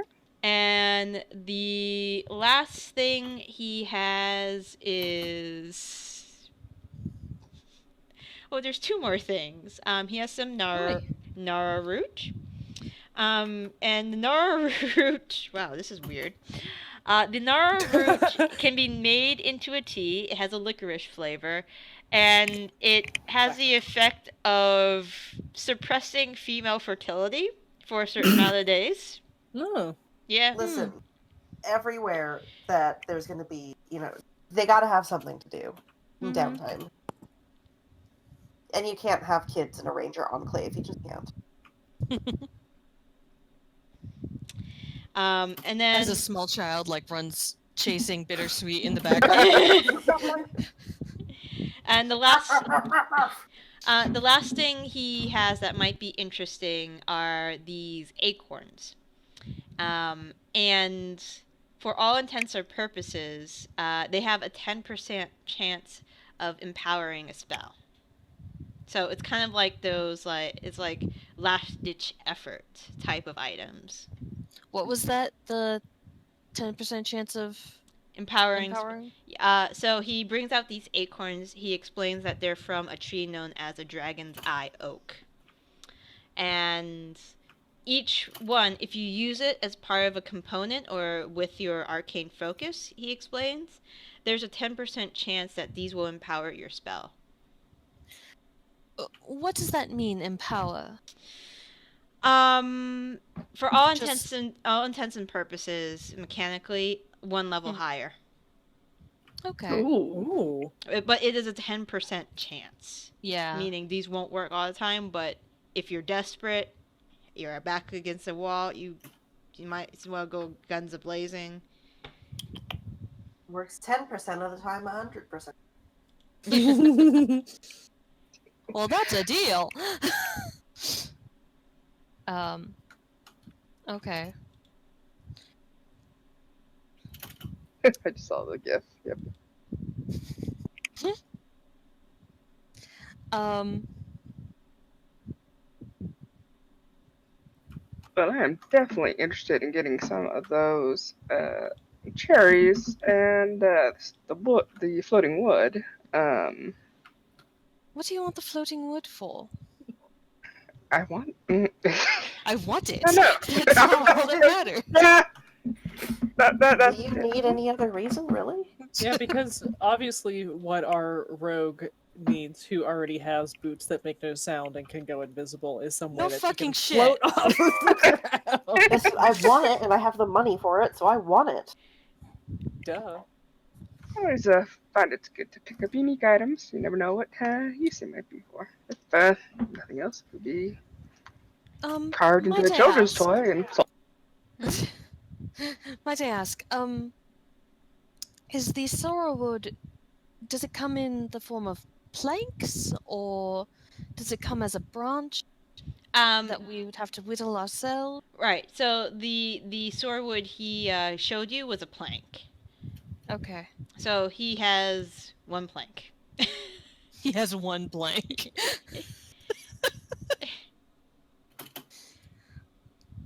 I mean, I suppose it would make do for a shelf if in the weird and off chance that somebody else couldn't hold something for you, but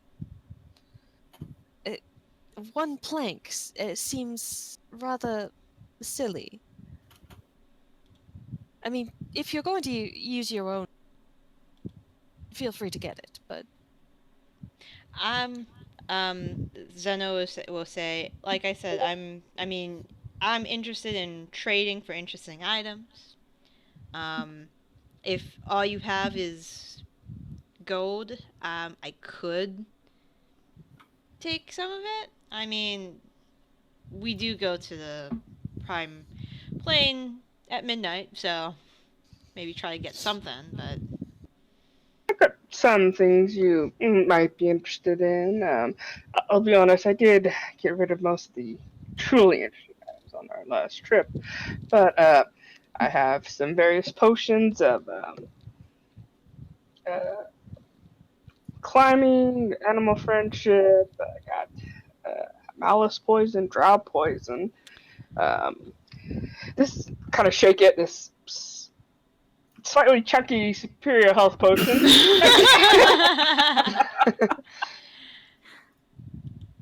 I see. I would definitely be interested in the potion of ammo friendship. As you can see, that could be very useful around here. As Bittersweet barks in the background. The poison's not too bad either. I mean, that is, coat arrows, go hunting, or cut some enemies down. So you're interested in the sorewood and the anything else? The fey cherry. The fey cherry. The fey cherries, the sorrel wood, and maybe a few of the acorns, just have I around. agree. Okay. I currently have 5 acorns on me. For cherries, let's see. Got about 8 cherries. That they're still good. I whisper to Rain, by the way, while he's taking inventory. Yep. I do have the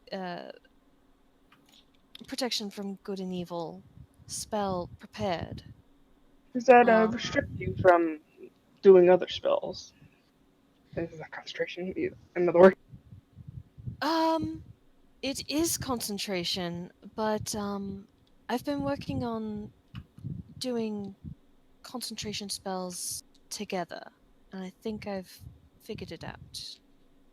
What? Oh, did you take the Taldore feat?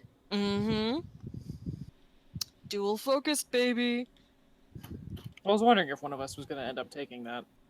Yeah, I got so many concentration spells. At some point, I But had to take How's that. how's it work? It's that you can maintain concentration for one round after. No, it's hang on, let me open my. As an You just have to- action, I believe. Yeah, I think you have to constantly make checks. Yeah. Bloop. Did- Basically, it eats your action up for every round that you keep leveling them up, and Yeah, checks them but all. I was already. Oh, and you have to make a con save Yep. each Yeah. round. But I have a Or each +9 turn. Constitution. Constitution save. So. And next time I get an ASI, I am taking the Warcaster. Now, if you had, so is Warcaster going to affect that since it's Yeah, I don't. Well, yeah, because you are maintaining concentration, Concentration. so okay? it would synergize. I also thought about taking it, but I also don't have as many concentration-based spells as Tilda does, and I'd rather take Resilient Constitution. which I already took. Oh, So. I need it so bad. Depending on how much it costs, we'll either get a few less or more, just to have it just in case. Yes, I agree. We should have them just in case. It's just, if they're not completely and totally necessary. If he tries to swindle us. All right. So I will take the potion for all 8 of the cherries, all 5 of the acorns, and the plank of wood. I would take the potion of animal friendship. How many vial? I would, if it's drow poison, 2 vials of drow poison if you have it. And what else did you say? He's not taking the health potion, chunky one. I don't know why not. The mystery potion. Next person goes unconscious is getting it. 2 drow, and Do you want I me to had identify climbing. that at some point? No, we Is probably Identify need to gonna leave it a work on mystery. it at this point? Is it too far gone? It's just a really old health potion that's gone bad. It's like milk. I Right? said climbing. No, I've got a potion of Friendship. mind reading that I'm never going to use. I assume you say that. Well, Are you yeah, I'm making telling off? you this as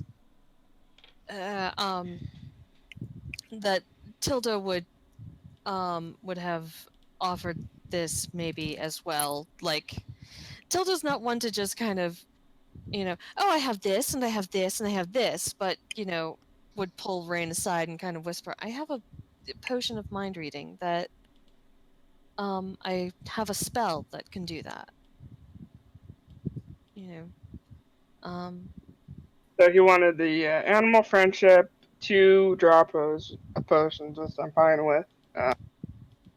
And if the potion is of mind readings on the table, then he'll take that too. And then you can have the all 8 cherries, the 5 oak, the 5 acorns, and the plank of wood.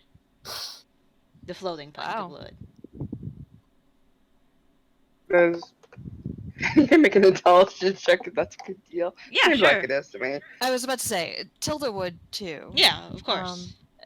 We'll both make it, but mine will be funny. You can make you guys can make an. Well, I was gonna say make an insight check to see if he's swindling you. I guess insight is much better for. Let's see, and then so that's how much that is, and then the dragon acorns. Dragon.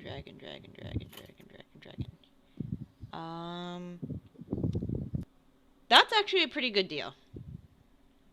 Like gold wise, you guys are like it's breaking even at this point. Like for the stuff he's giving you in exchange. What were some of the other things that he had? The tyrant. I think it's the tyrant grass. Let me see. Tyrant Yeah, sword, grass made into frost lotion, burn. And they had a Salt, steroid flower. The mule pollen is Right. the like fertilization suppressant. Right. The Even if you don't want The it, narrow stop root. buying it Let's in just front of call it what Ray. it is. It's birth control. It's birth control. Yeah. The narrow root is the suppressant. The mule pollen is the strength enhancer that Yeah, possibly steroid. possibly would make you addicted. And the tyrant sword is the one that can be made into the south for Yeah, cold burns. so okay, for cold burns. Yeah. Okay. Hmm.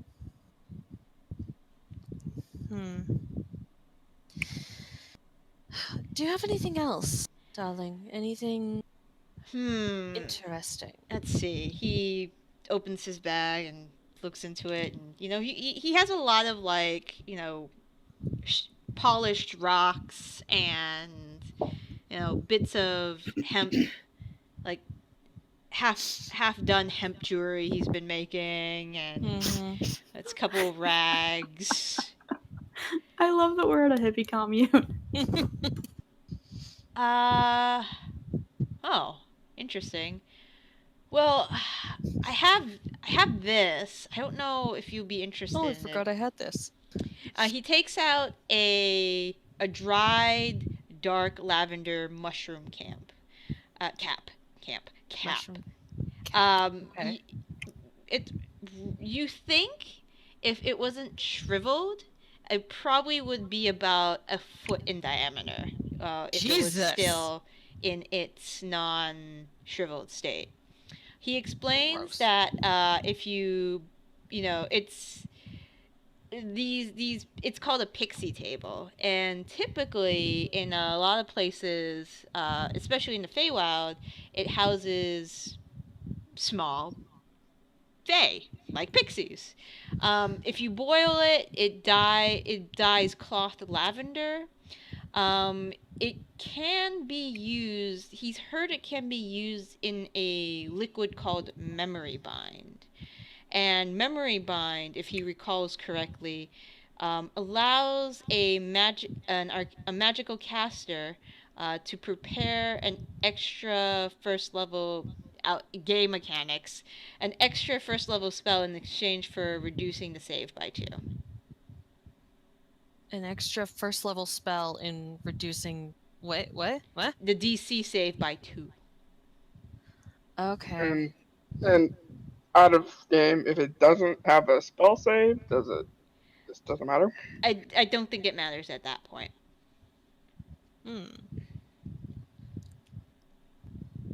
But you'd have to find someone that would be able to make the memory bind. I just kind of look at Go full Walter White. What do you want? Chili pea, man. I mean, he'll throw it in because he's not going to use it, and he doesn't want any of his clothes purple. I mean, I could use both. Both of these things are good for Tilda because. Oh, it sounds like we have a deal worked out then. Great. It does.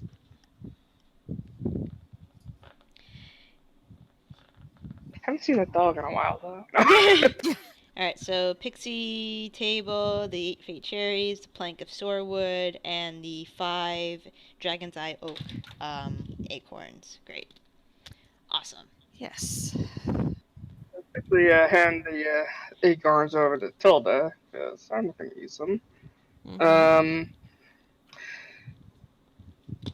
And so keep. What do we think? 1 cherry out to each person, and then just keep the rest, I guess.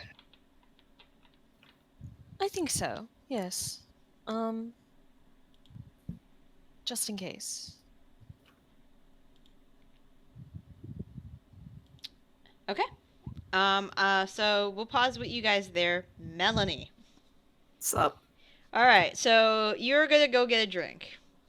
I am. All right. So a couple of the rangers point you to another ruin that looks like it was probably once once a tavern, but has been long since abandoned.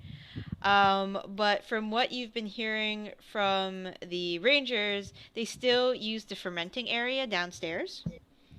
So that's still in use. And what you meet. Where is this?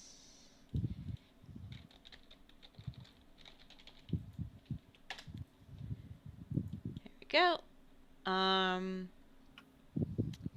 So Tora is the person who runs the fermenting area.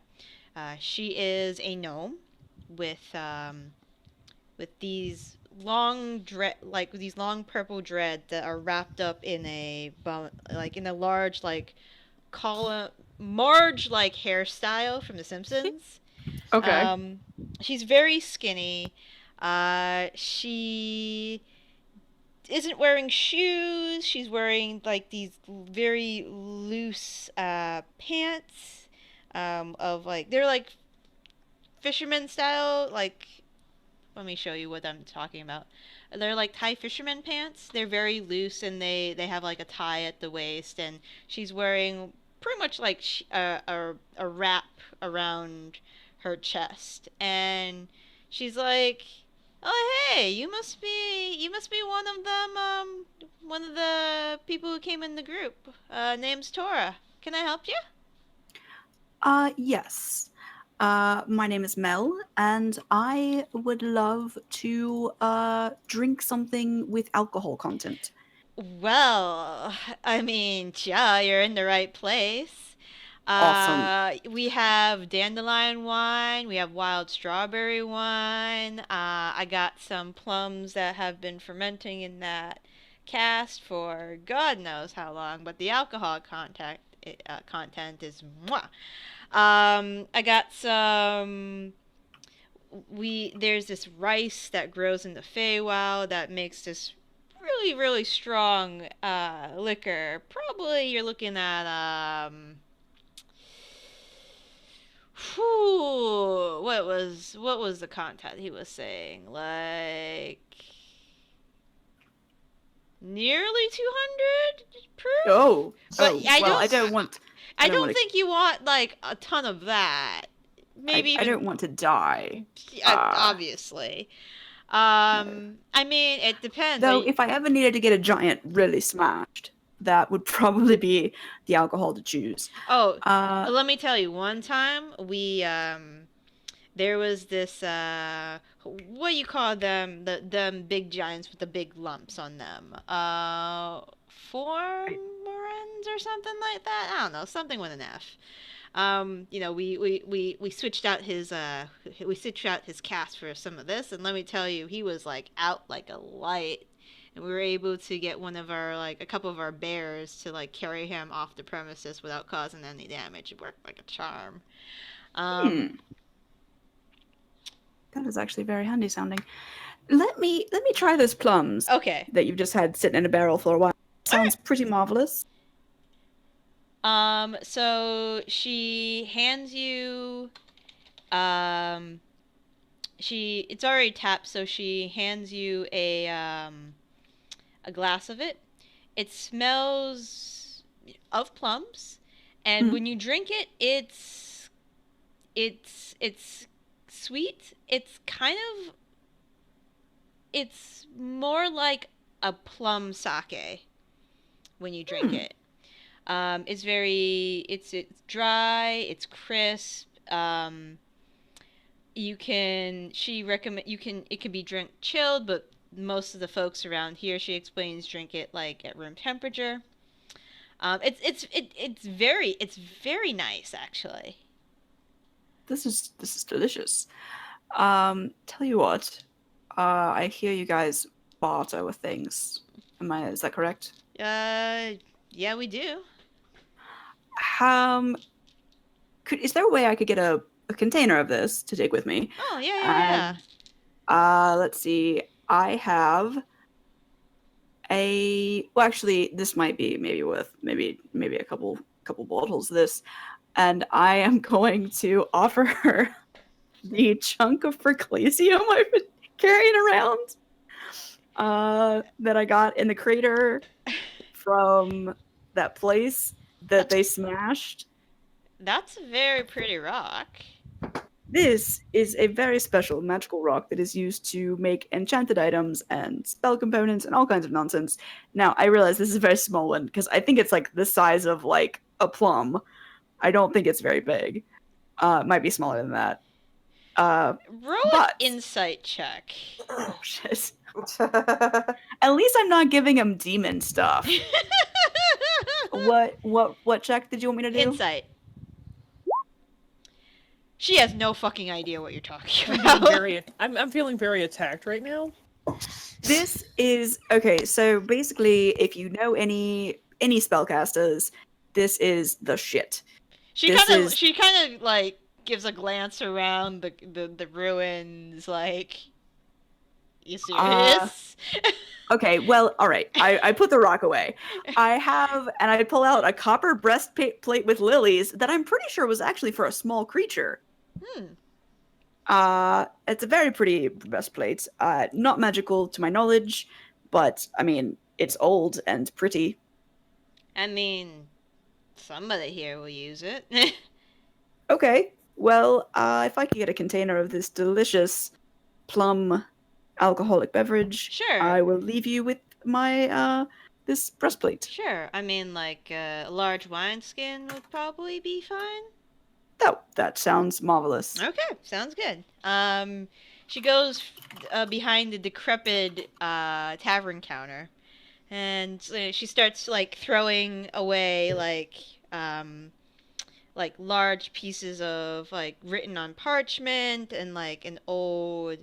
Well, it looks like it's in the process of going to be tanned at some point. Some skins, and she comes out with a wineskin about the size of her head. And okay. She goes over and fills it and just hands it to you and said, enjoy. Thank you. You know, I've got a question, and I don't want you to be offended. Okay. Because I'm not trying to be a dick, which people often say that I am a dick, but one, I don't have a dick. Two, I don't really, I just ask what's on my mind sometimes, you know. Do you ever get annoyed at the whole... And then I just kind of wave my arms at all of this, like, decrepit shit. Just... Oh. You know, it's just, like, does it ever get annoying? Like, I'm sure you get rained on all the time. Well, like, then you go under a tree. I mean, you just gotta go with the flow.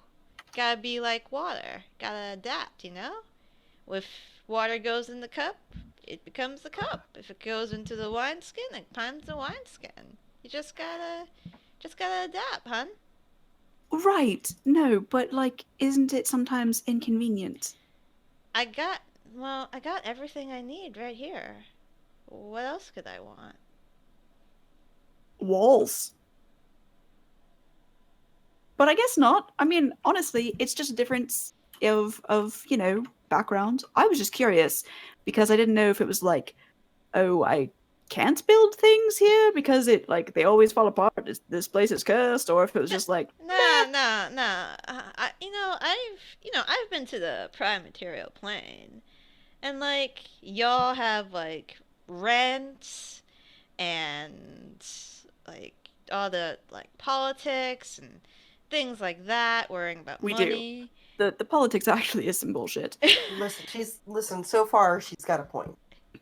I honestly no. I was mostly just curious if it was ever inconvenient, you know. But it sounds like it works out pretty well. Once in a while, I get rained on, but then I just go somewhere that's dry and just hang my clothes up, get naked, right, smoke, right, smoke some grass, and then just chill. You know, that sounds marvelous. Actually, have nothing against any of this. I just curious. I like it here. Aside from, the fact that it is in the Feywild, and, I'm just not I sure. understand. It's not your cup of drink. It's No, fine. it's not my cup of strong alcoholic beverage. It's just a little on edge, with the whole we might be eaten by crazy fairies at any moment. Yeah, And, but don't y'all have like big undead sometimes on the material plane, or like I mean animals not that like, go crazy? Y'all got owl bears. I mean, we got owl bears, but y'all got owl bears too. but not like in town. It's not like a free for all the time. I feel like there's a lot less rules here about like, oh, I'm in town and therefore I'm probably not going to be eaten by owl bears. I I just mean, if you're in Shimaelstra, like most of the big wildlife stays away because we got some beastmasters around to help out with that. But other than having like once in a while you have a bird in your hair. Oh. And oh, I have to go get that dog. It owes me money. And then I just run. okay. Back to Mallory. So you've probably finished up talking with Lord Threy at this point. Maybe. Well, is there anything else you want to ask him? He hasn't kicked you out yet. No, not really. I was Okay. just doing some subtle flirting. Roll a Arcana check now. Oh, okay. Arcana? Mm-hmm.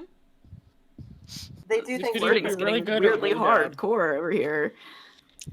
The sparks are literally flying. Yeah, A. Now that you've actually spoken to Kalnan, Autumn. Okay. That's what you're getting. Okay. I mean, he's been pretty nice to you. And, pretty concerned with, like, the general state of what's going on, especially surrounding in his area.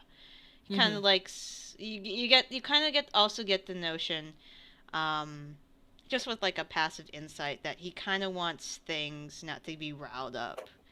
Because riled up means change, and change possibly could mean more danger for his people.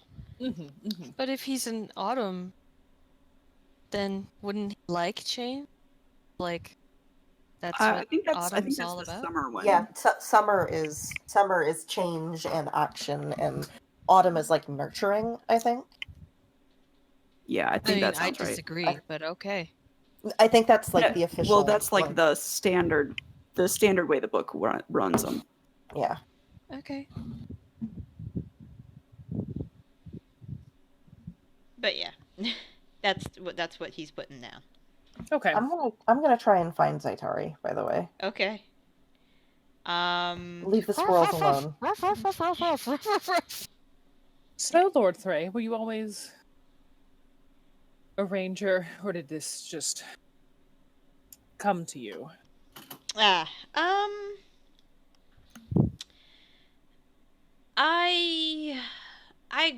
actually grew up in one of the courts. I grew up in the River King's court. He's south, and let me give you that map, actually. So I'm gonna link you that map. Should I just put it in general chat? Or do you want it for your... Oh, sorry. I didn't realize I was muted. Just put it in general chat, because I'm Okay. going to show everybody it as soon as you get back.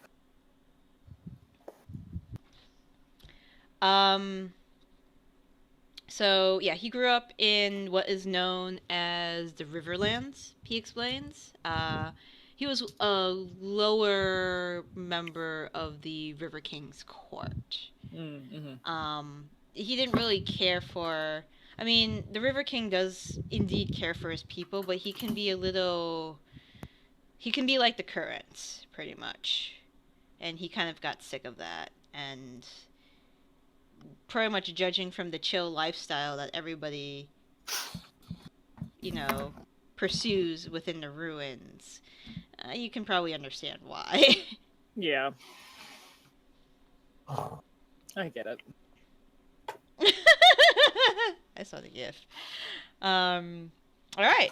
But yeah, he explains that's where he's from. Kind of picked up the ranger thing along the way. He learned a little bit from the Lord of the Hunt, who was kind enough to take him under his wing, but he doesn't view him as like truly a mentor or anything like of the sorts. Mm-hmm. Just he's there, and you kind of get the notion that the Lord of the Hunt prefers to be that way. I suppose it would make sense for the Lord of the Hunt to be somewhat transient. Mm-hmm. He does not care for the court at all. I mean, he sometimes associates with the Bear King, but even like Lord of the Hunt thinks the Bear King's too involved in politics. Even though he's the lowest on the totem pole, technically. Must have been quite an interesting experience to be trained by the Lord of the Hunt. He is indeed the best. You won't find anybody his equal in, well, the Hunt. But yeah, it was an interesting experience. Dealing with the archlords and ladies it's interesting, but not something you want to delve into too much. They are fickle, they are power hungry, they are greedy, and they don't like to let things be. Surely they can't all be that way. Each one has varying degrees of being that way. Some more than others. They are always looking for something to take from you. Well, to be fair, who isn't? That's true. But because of their stature and their status, them more so than others. Some of them feel like they have a right to. Well, when you get old and powerful enough, I suppose it gets to your head. Yep. Morals kind of fly out the window at that point. Especially what happens, well, I shouldn't be spreading rumors, but if you're going to go in her territory, you might need to know one thing. Oh, please, I love rumors. Did you know your friend, and he puts into quotes, your friend's boss is married?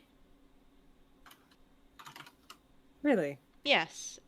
She is currently married to the archfey known as the Moonlit King.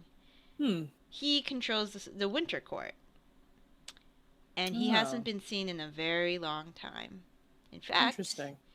Your friend's employer has been pulling double duty, winter and summer. I'm surprised that's allowed. It's allowed when the King of the Winter Court is MIA.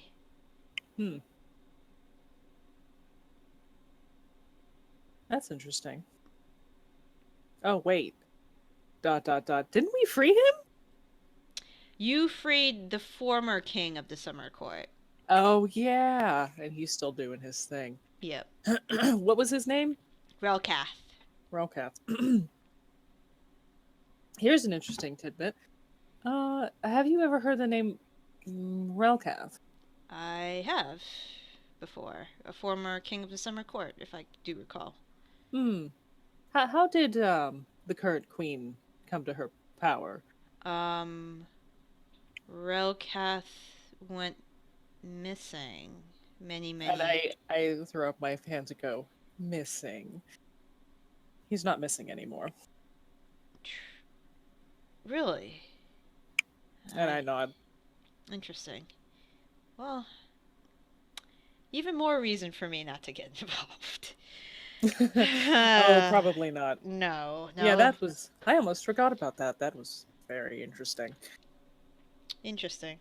Well, you should keep that information to yourself until you can barter for something that's worthwhile, because that is very interesting information. I'm not going to use it if I obviously don't want to get involved. I figured as much.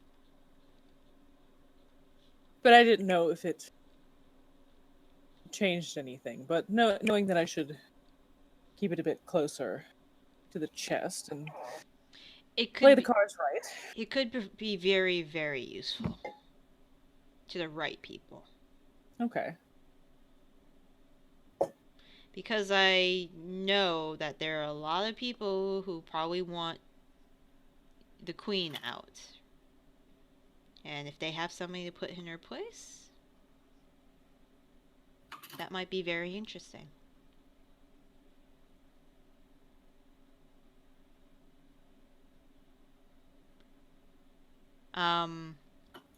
Bittersweet, roll perception. Sure. Is it scent based? Yes. You have 20. the location of Zaitari's room that she's currently talking with Threy in. Mm. So 20. Yeah. Alright. So yeah, I'm gonna follow the smell. Okay. Zaitari, you hear, not hear, you see Kaunan's ears perk up a little bit. Looks like one of your friends is about to find you. Oh, I knew that would happen eventually. Well, they are a creature that hunts using scent, so pretty easy, I assume. Oh, it's Bittersweet a dog again. Well, if that's what the clicking claws on the stone floor indicate, then probably. That would be a yes. I pushed the door open with my nose. And there, behold, is Zaitari and Kaunan. Oh. Okay, I'm gonna pat up to Zaitari and sort of push my head into her hand. No, give the scritches. Well,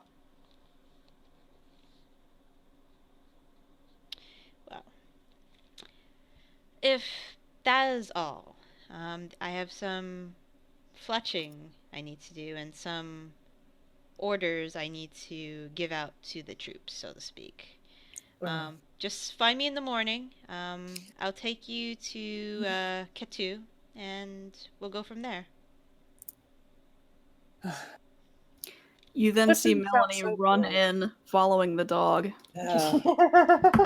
And that ruins my line, so I'm just gonna leave now. All right. Oh, I'm You sorry. enjoy. No, it's okay. It's just there's too many people. You enjoy your fletching, and I'll give him a wink and leave. Back with Tilda and Rain. So you just pretty much took Zeno's half of Zeno's stock. Were you interested in getting general supplies or looking at any knickknacks? With the general supplies guy have potions of healing and such? Probably not. He has like general things like rations and blankets and lanterns and rope and soap and nails.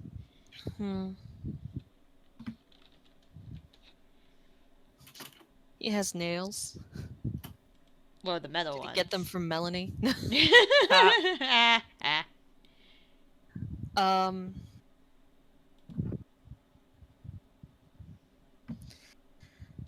I think we're okay, although... Unless Rain's interested. You're lighting up, Rain? but I don't hear you. Rain. Oh no.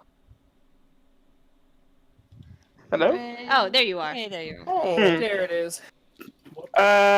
Check out weird knickknack guy. Yeah, never know what they might have. Okay. Okay.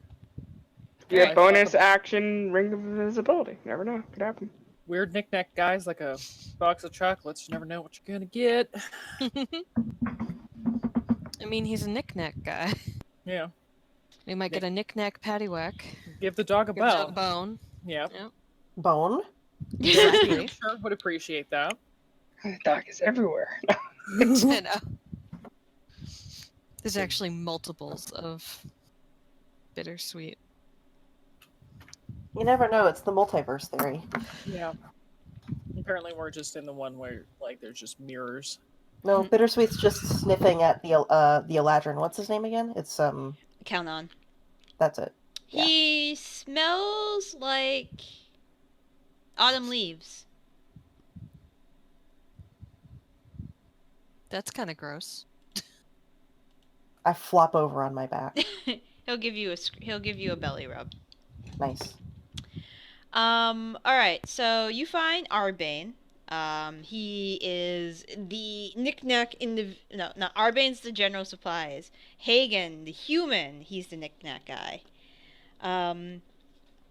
He's also doing some weapon maintenance with his short sword. Notices you. It's like, hello, can I help can I help either of you?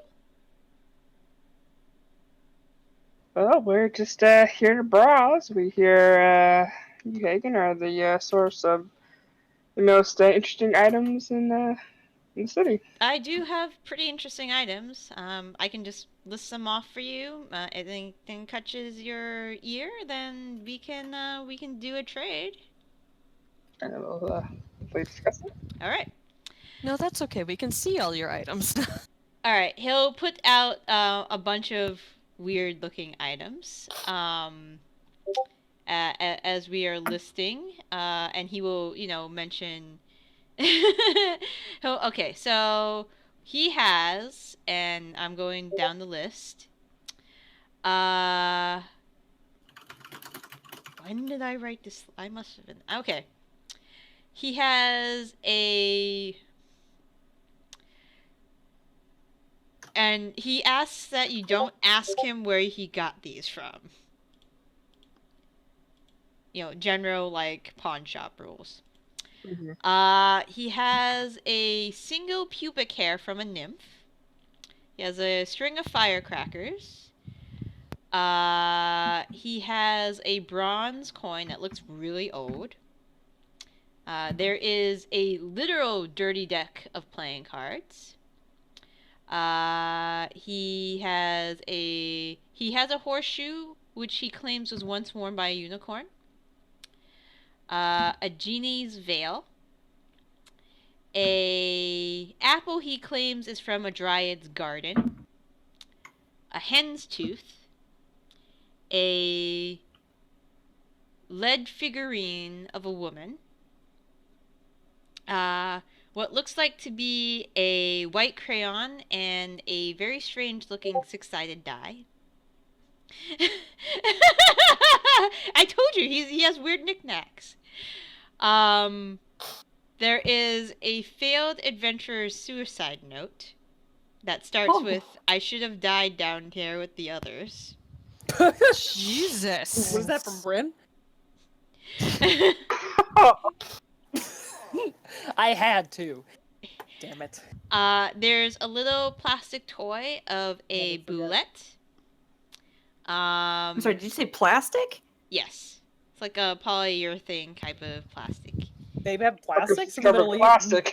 Yeah, who the fuck discovered plastics? Yeah. He just said he found it. Let's see. Continuing the list. And it appears he's pulling these things out of a bag of holding. And I think me and Tilda are just kind of looking at each other like, what the fuck? There's a silver spoon. Yeah, pretty much. Are you sure this guy isn't a Khajiit? He's not like a tabaxi? I mean, he looks human. A silver spoon with a handle shaped like a Medusa. Some very dry That's fruit. not foreboding at all. An ivory miniature of a duck. A shrunken head. He's not sure of what it's shrunken of. There's a page of very hastily scribbled mathematical formulas. He has no idea what they are. He hasn't figured it out. nonsense, obviously. There is a jar that has been a jar jam that has been half eaten. He apologizes and sticks that back into the bag. Bless you. Thank you.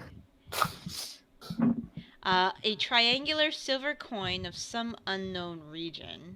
He's not sure where he got that from. He doesn't know where any of his stuff has come from. He just Or what it finds does. it and Yep. puts it out.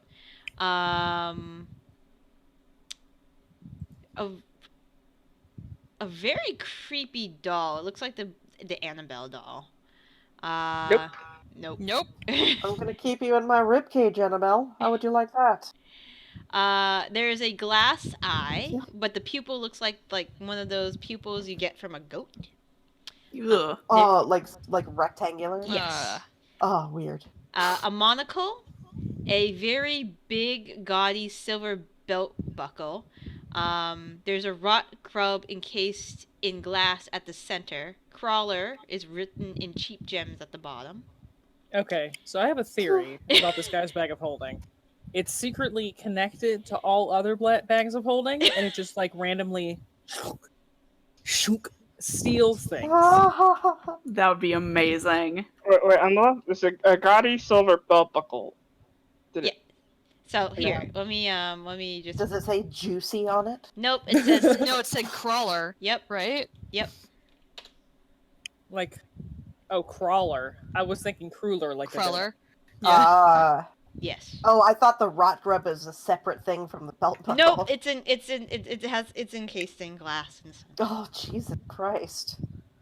A rot grub is like the size of like your fist.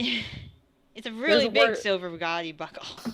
There's a word missing on the other side of the belt buckle. It says say booty.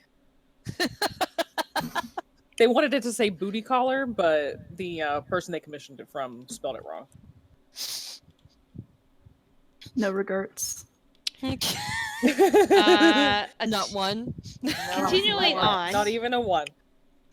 2 minutes hourglass, some opera glasses, a very swank leather dice cup.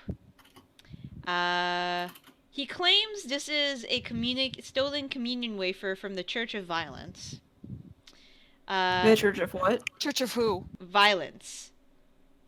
Okay. Church of Church Violence? of Violence. Yeah, Church of Violence.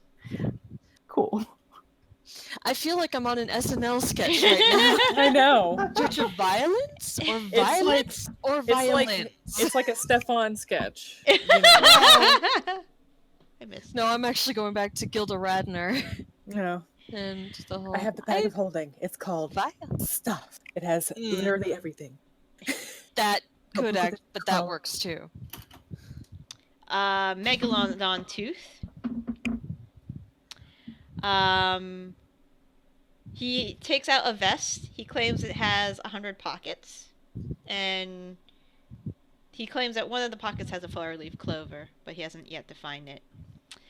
Let's see, a kobold tooth with a rune etched into it. A pocket watch with some strange design of some interlinked circles. He says it whispers to him, but he can't understand the language. Jesus Christ. There's a small book of pressed flowers. I can continue on. There's a lot. Holy shit. Wherever be you honest. cross off is good. Yeah, I'll be honest. I kind of went in and out of listening. So, because I was like, Jesus Christ. Oh, I know, and- like all of Every this so is like often there was something that would yank you back. Yeah. Oh, Yeah. and I have this child's book, and he opens it, and then he immediately closes it. You don't want the child's book. I'm gonna put that back. okay. I'm gonna trust him on this. Do you mind if I cast Yeah. detect magic on any of this?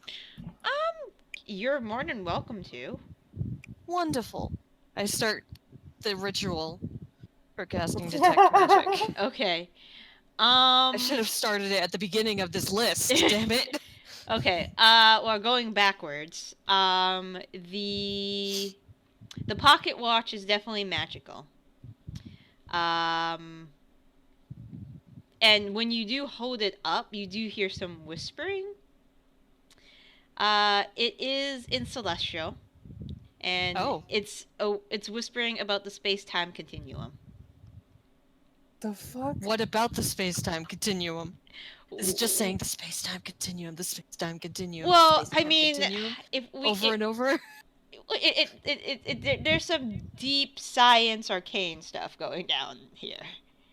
Going on about theory and about string theory and multidimensional. What the fuck? Is this the doctor's pocket watch?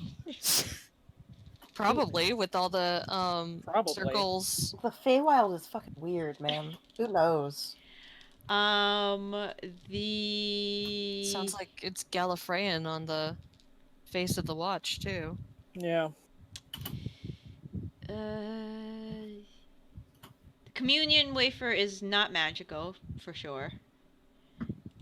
Okay, good to know.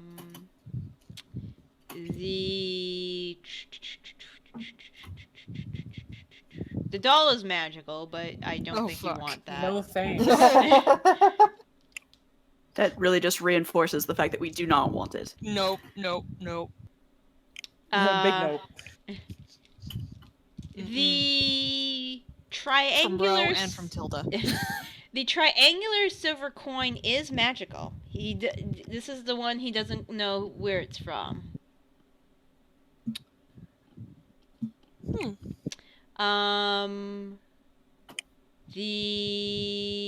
Does it have any faces on it, or is it just?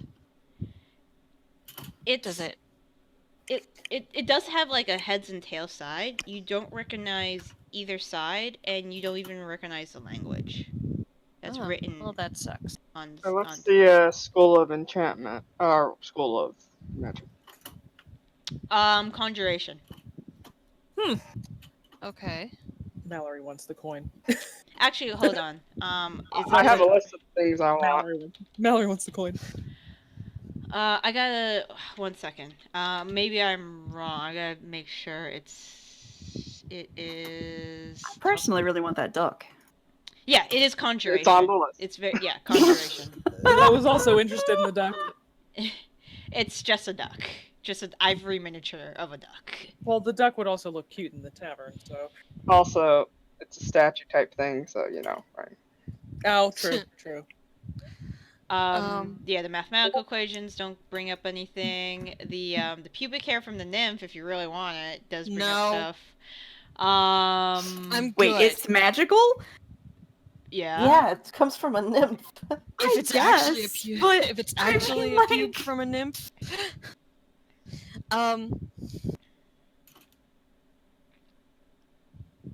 Do I get any sort of information about what the School of Magic is for the nymph pube? I'm just curious. Enchantment. Enchantment. When you Okay. look at the nymph cube, do you want it? Is it No. enchanted to make you desire the pube? Probably more like whatever it was attached to would have. Anyways, So is any of this stuff that KK just that stuff. The silver coin is magical for sure. right? Cards. You get the sense that the unicorn horseshoe, though it was attached allegedly attached once to a unicorn, it's just a horseshoe at this point. But it could still go in the tavern, and you could be like, it could. This Possibly. was a unicorn's horseshoe, but also allegedly. Yeah. Duck snot, boulette snot. I heard that as duck snot and was like, whoa, wait, I forgot that item. String of firecrackers aren't. Bronze coin isn't. The genie's veil is not. It's just sheer fabric at this point. And the 6-sided die comes with a white crayon. Wait, it comes with the what? White crayon. Okay. Are either of these magical? Nope. Okay. Are the deck of playing cards isn't? Nope. Are there 22 cards and The monocle? It's a monocle. Damn it. Opera glasses, nope. Okay. Most of the stuff he carries is not magical. Other than the coin, and the doll, and the pube. Forums come up with weird shit. Yeah.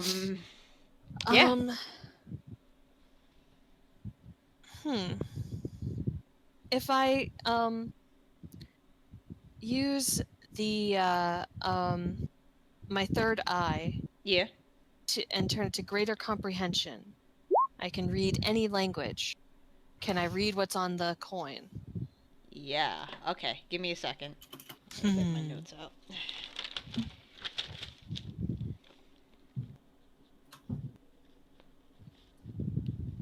Okay.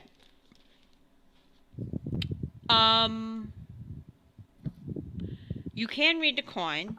You can read any language. Roll a wisdom save. No, not roll dun a dun wisdom dun. save. You're fine. Inscribed in the front on the head, whose head you don't recognize, will always return to you.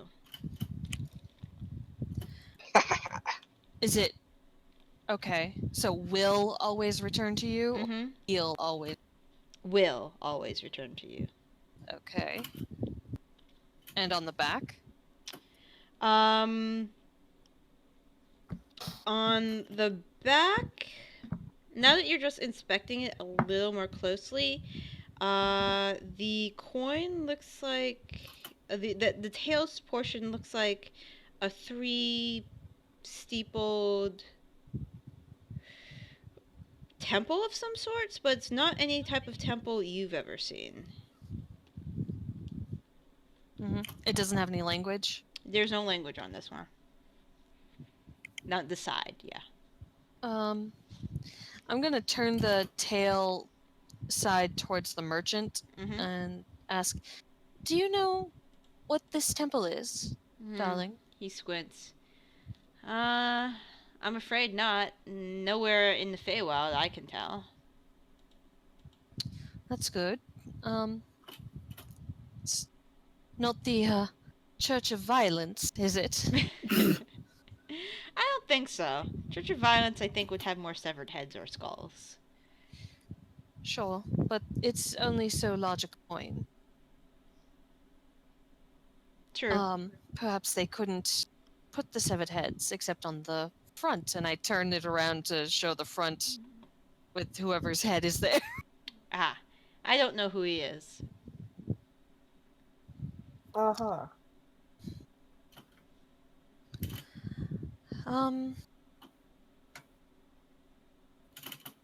Do you mind if I quickly do some more, a little more magic? Doesn't, as long as you don't blow me up, go ahead. I will cast Identify as a spell since I have first level spells. Okay. I want to do it real quick. So it takes a minute. So this silver coin, if given away, will always return to your pocket. That's it? It's not that's it. cursed or anything like that? No. Is that the curse that it always comes back to you? I mean, it's not. It's technically like an not unlucky penny. Technically, it's not a cursed coin. It's just a coin that's designed to, like, if you spend it, goes back into your pocket. So it's got a magical string tied to it, so you can use it in a vending machine. Yeah, yank it.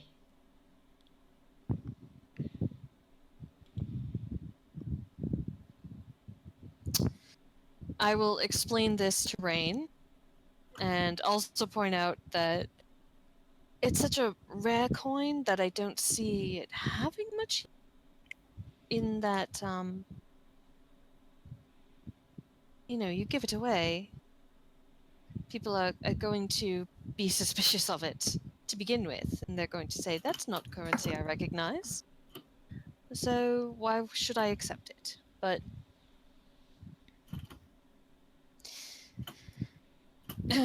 it will always come back to you.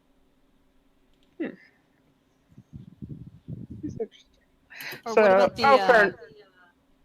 about the cobalt tooth too. Oh, the cobalt tooth with a rune?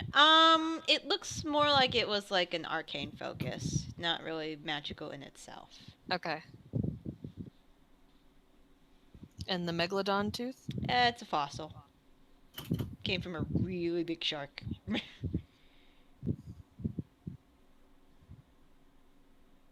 Who knows So, if yeah. they're extinct in this world or not? Dun, Okay, dun, fuck off. dun. Get Shark Tornado time. Sharknado. I've seen somebody so- make a Sharknado for the D&D group before. It was pretty Yeah. impressive. So, a couple interesting things, and I'll list off the list I copied and pasted. Okay. Sorry. I just want weird shit. Sure. What do you have to trade? Yeah. Or what's the other things? I have a rope of climbing. That could be useful for your rangers. Sort of tying knots and stuff. I also have some stalks from a beholder. Okay. I might be willing to part with one of them. And inversion, petrification, and paralyzed. I mean, honestly, I'll give you for what you if you listed all of that, I'll give you all that just for the rope of climbing. Done. Okay. I've used it once and it wasn't useful. It's going to be very useful somehow in the next session, I know, but yeah, so I'll make that trade. We've got the ever Yeah, endless lasting rope. rope. Basically, I wonder if we could tie the everlasting rope to the rope of climbing and have it endless climbing rope. All right. Don't look at me like that, I DM. mean, my players on Sunday, I allowed them to tie a rope to a rope trick rope Oh my god. so they could climb down a tall wall.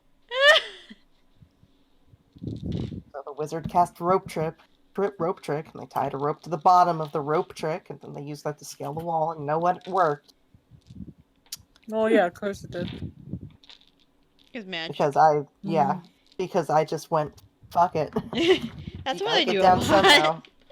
It's like, you want to try? Okay. Why not?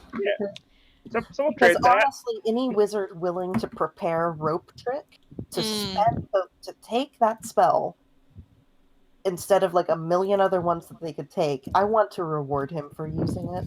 Yeah. Mm-hmm. I appreciate initiative. Yeah, I'll trade Hagen for those things I listed and one rope of climbing. Okay, cool. And that is all that shit's yours. Yes. Oh, don't Just forget gather it all up. Congratulations, you hoarder. your tavern isn't a tavern, it's a freaking museum at this point. It's one of those weird places you stop like when you're traveling and you're like, yeah, it's like a museum roadside. of what? Yeah, Toenails. a curiosity shop. A museum And of the diner right curiosities. next door. Combination bar and curiosity shop. Yeah. I mean, I would think Melanie would appreciate like a megalodon tooth. Okay. So yeah. And when I get this plastic shit figured out, I'm gonna be a fucking personal Pondera, so fuck Pretty you. rich. Okay. I mean, do you guys want to all meet up together at some point? There is one thing that Bittersweet does. What up? With like after they've gotten their tummy scratched, they unwild shape and like get up off the floor Okay.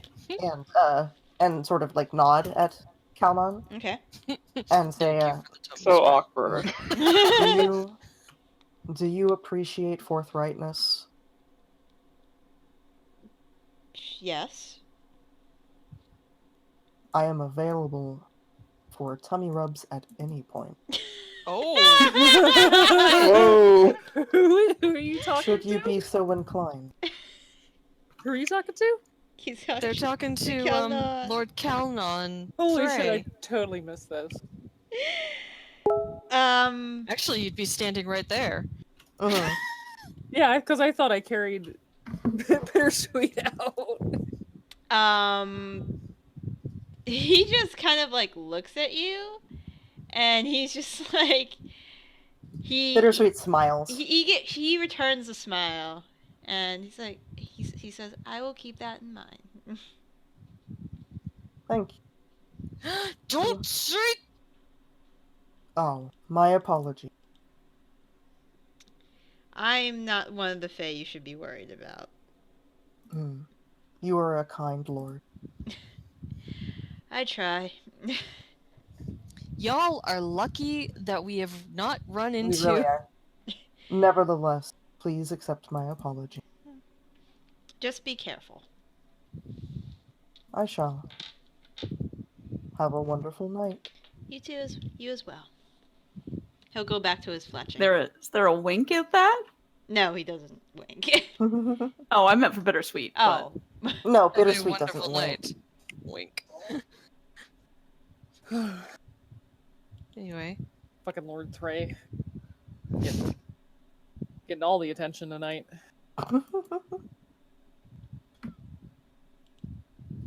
Bittersweet Time likes for Fae. an awkward three-way. Jesus Christ. Guys, a three-way. A three-way. A three-way. Three-way.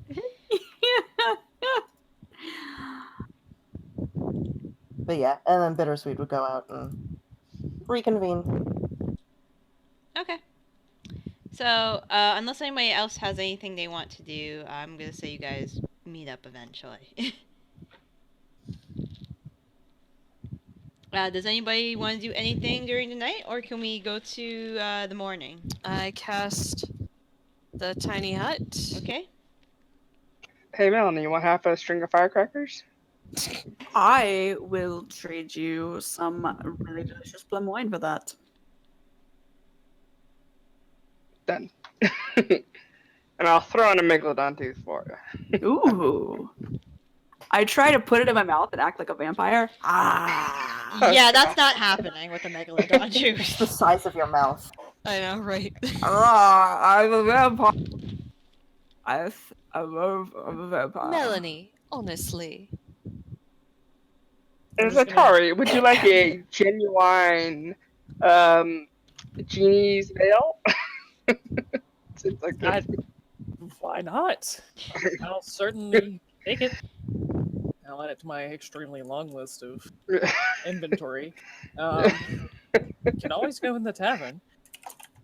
Oh, yeah, we definitely got stuff for the tavern. We got a also genuine unicorn horseshoe, because, you know, unicorns are just shoot all the time. Yes. I mean, we could put it above the doorway for good luck. Absolutely. At this point, Zaitari's going to take out the alchemy jug, uncork it, and say, "Wine," and take out a cup. Just have a drink. Okay. By the way, we got you these Fey cherries as well, and we hand out one each, and then. Oh, yeah, the important stuff. Which of us was gonna take the leftover? There was 8 cherries, so Right. that means we have 6 people. 3 left over? 6? Yeah, 6. So what did he So do? we have 2 left over. Well, hang on. I'm trying to figure Okay, out which so of a us Fey take the cherry. leftover. Oh, we'll just keep it in the group funds. Okay, that's fine. I'll take them. They. Who has a low? Okay, so it's for protection against evil, right? Yes. Yeah, protection got a from low- evil and good, or just evil? Evil. Who's got Okay. a low wisdom save? I mean, mine's not great. My wisdom save is a 2, but I have indomitable, so Okay. Mine is also a 2. Okay, give it to Zaitari. That's my vote. Yeah, mine's a 3. One's a Zaitari and one extra terrain. Yeah. If That's either fine. of them gets possessed, we're dead. Also, I can force feed someone if I have to. Yeah, fast hands. Yeah. Yeah, that Eat is the true. cherry! So yeah. Eat it! Eat You that get protection from evil for 5 minutes. I do have the spell protection from evil and good, which can last for 10 minutes. But in case you think you need it. Okay. And I cannot get to you. Or something along those lines. And let's see, Hi, how many Martin. spellcasters do we have here? Me, we have Zaitari. Basically just not Melanie, not Rain. Yeah. So Hi, it's Martin. 4. So I will hand out one Dragon's Eye acorn to everyone who is a spellcaster, and I will keep the extra one for me. And that's the one that 10% increases the level? Okay. Yes, and Tilda will explain that.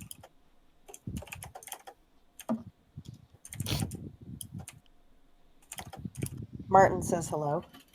Hi, Martin! No. Hello, Martin. I don't know if you heard him meowing into the microphone, but Not No. really. dragons. But if it's just protection from evil, does that mean like it only protects against the aberrations, fiends, and undead, or still the whole smorgasbord?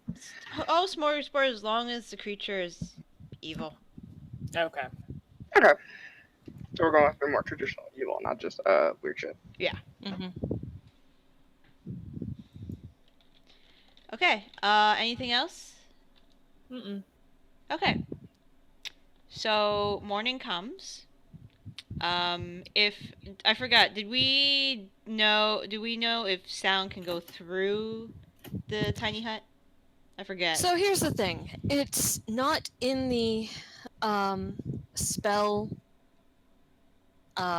description Mhm. that sound can't go through, but we have treated it as such in the past. Okay. Um, I'm just saying how many birds you hear in the morning. Oh, fuck. All of them. Yeah, Zaitari was actually gonna try to find somewhere to sleep kinda outside, but not really because she doesn't wanna like get attacked or anything, but in a safe enough spot where she's kind of like Yeah. sleeping on the grass. Yeah, you can do that. But there are still a lot Just of outside birds. the hut. There Half are in and half out. so Oh many no, it's birds. gonna be outside the it's gonna be outside the hut, so I mean there's no avoiding that.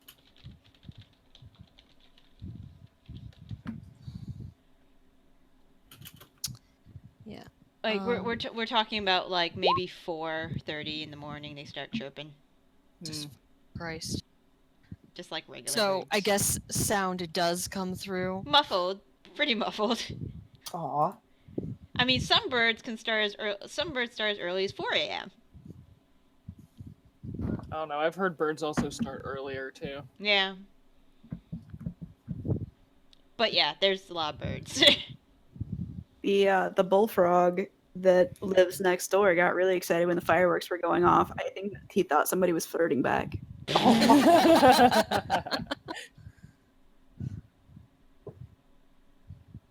Aw. So you guys gonna find Kalnon? Yeah, I mean I'm gonna probably be up early and I'll find him. Alright. Tilda is fucking pissed.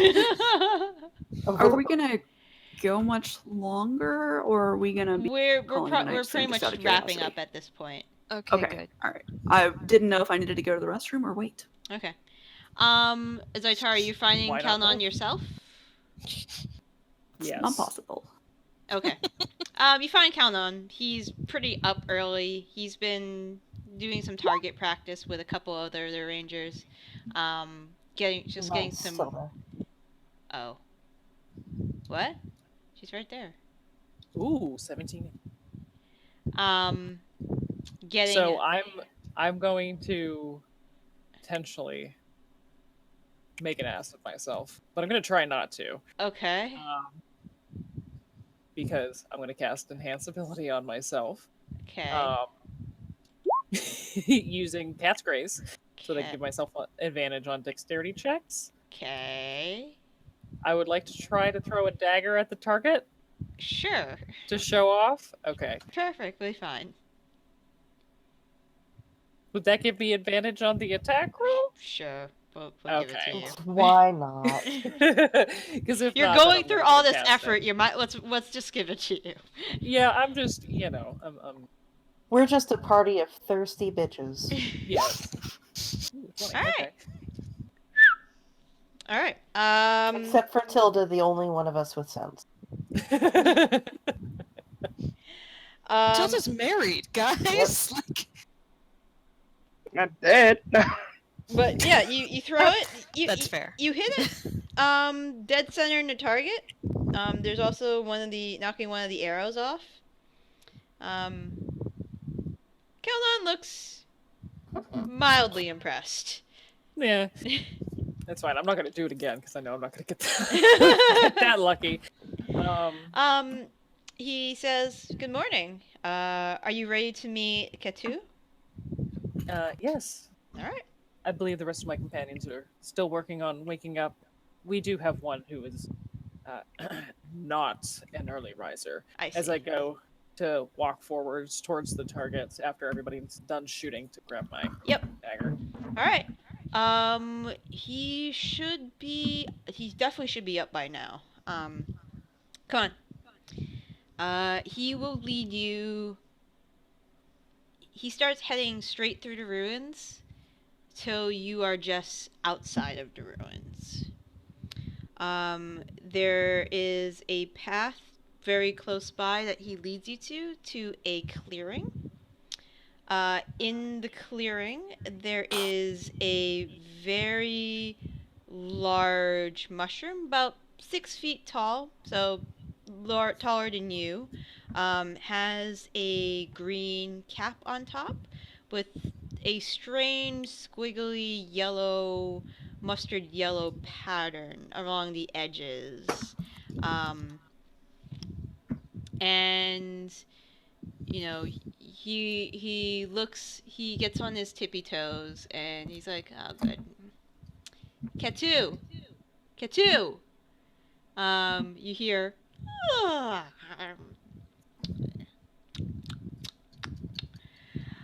yeah, what you want?" And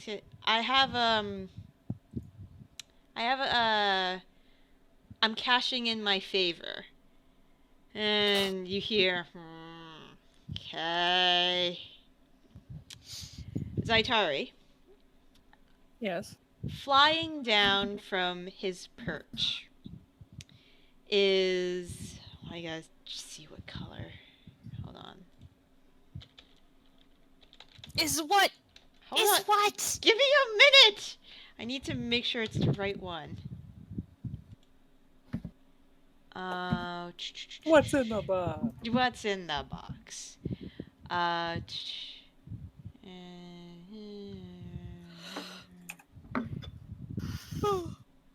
Okay. Is a very tiny... It's a tiny creature.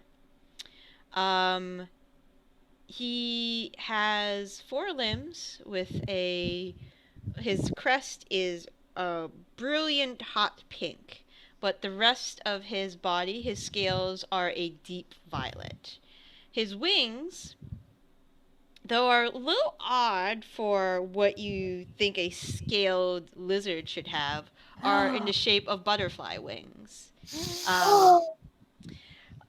And he stretches, this fairy dragon stretches out like a cat. Yeah. Oh, I was expecting the fucking Eric Kokra. I'm like, this is what? 4 limbs scales? I'm so confused right now. Butterfly Oh, I wing. love fairy dragons. They're so fun. We're getting a fairy dragon. Can I help? Oh, and just kind of flutters in front of Zaitari. Hello. Well, hi there. Is this the one I'm helping? And Not just us are thirsty, I guess. Oh shit! Yeah, I know, right? And when he grins, you see like rows of tiny razor sharp teeth. Zaitari just raises an eyebrow. It's like a beautiful This pie. is Ketu, Kalnon says, and Ketu interrupts. No, just call me Kiwi. Everybody calls me Kiwi. Kiwi? Right? Kiwi. Kalnon says, I call him Ketu, but his name he has a very long name. He abbreviates it. He says, Kalnon says to you. But Kiwi says, We can too. so I'm supposed to be helping. I'm helping her. What am I helping her with? Okay. Not Uh, what you're thinking, I think. He looks a little like, aw, what'd you think I was thinking about? I recognize that tone of voice anywhere. I've heard it enough. All right. I'll tone it Use down it a enough. bit. True. But so am I? From what I understand, I'm taking you somewhere. Yes. Well, where are you going? Little place called Chateau Feria. Oh, it's been a couple of years, but I can still probably get us there easy.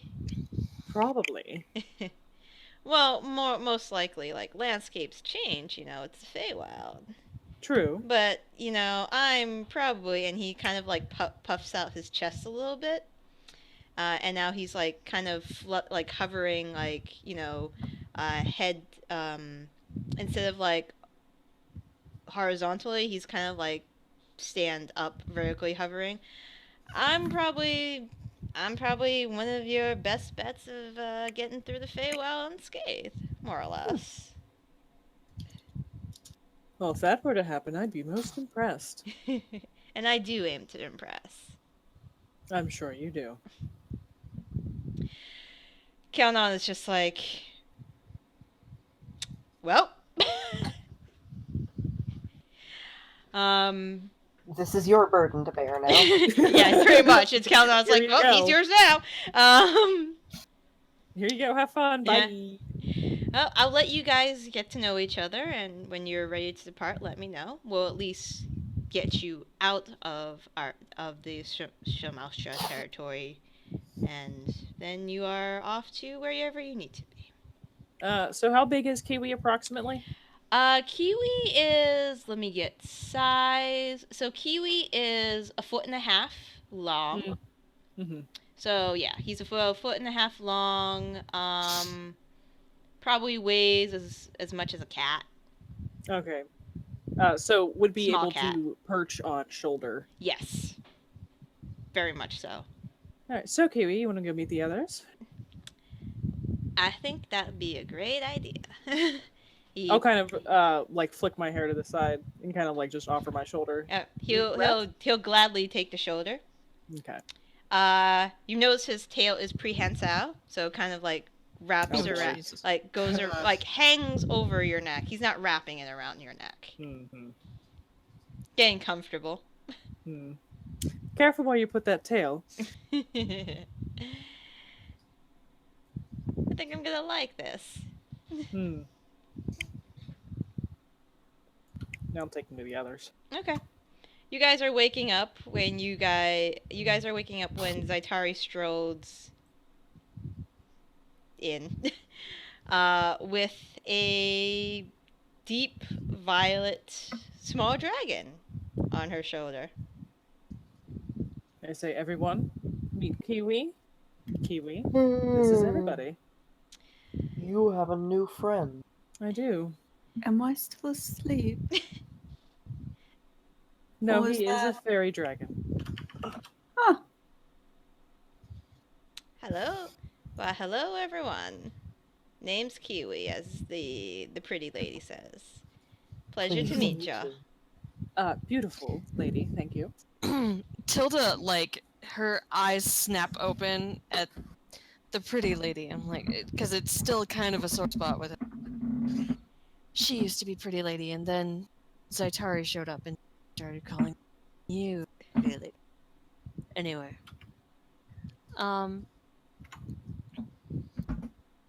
Oh, wonderful.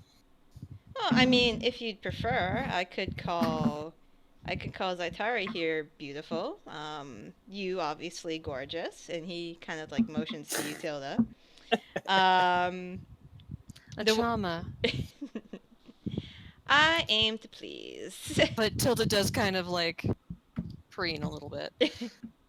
I aim to please, especially with a group of such, young,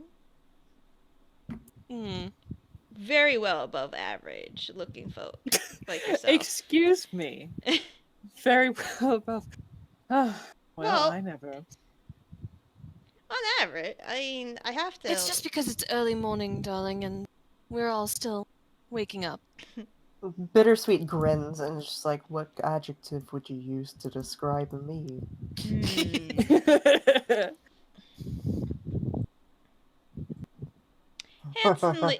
Handsomely feral. That's a funny joke. I like you.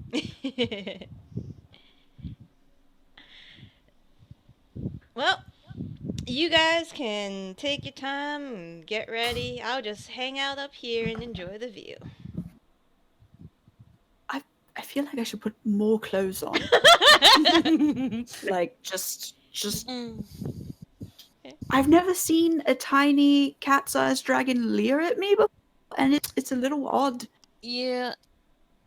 I think that if you put more clothes on, you're just giving him more power over you. You know, I think you should understand wear that, but just wear the same amount of clothes, but imagine you are wearing more. I don't know how effective that is, but that's fine. I'm just gonna do my normal thing and just not change in front of the creepy dragon. I'll just.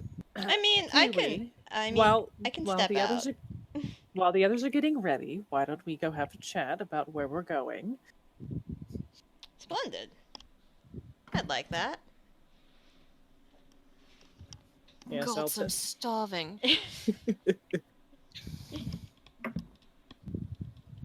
Do you Would you want like a good some berry? plum wine? No. Do you want a good berry and some plum wine? That's all right. Well, maybe the good berry. We could make wine from good berries. No, they go away after 24 hours. I thought they just lost their magic after 24 hours. They actually go away. They do. Okay, they lose their potency. Yeah, so there's not any like nutritional benefit. But I bet druids would love it. Good berry wine. I've never. It's what thought they of do that with all their before. first level spell slots that they don't use throughout the day. Just make a ton of good berries and make wine out of them. Yeah, I'll give everyone a good berry. Sure, why not? Great. I didn't mean to make you use your use a first level spell. Oh, I don't care. We I won't was have to saying eat it for the because rest of the day. because it was funny to me because I am starving. Yeah, I'm kind I of. give You want a everybody good berry. I want a good berry. Yes. All right. I think this is a good place to stop. Yes. All right. Sorry, but No, yes. that's fine. I'm so hungry. No, it's fine. So are we all good for the 26th? I mean the 19th next week. What am I doing in my head? No, Hopefully, I understand. Yeah. 19th is Hopefully, fine. I'm not going to be so hopped up on cold medicine. I hope you're feeling better by that point. Yeah, Thank me you. too.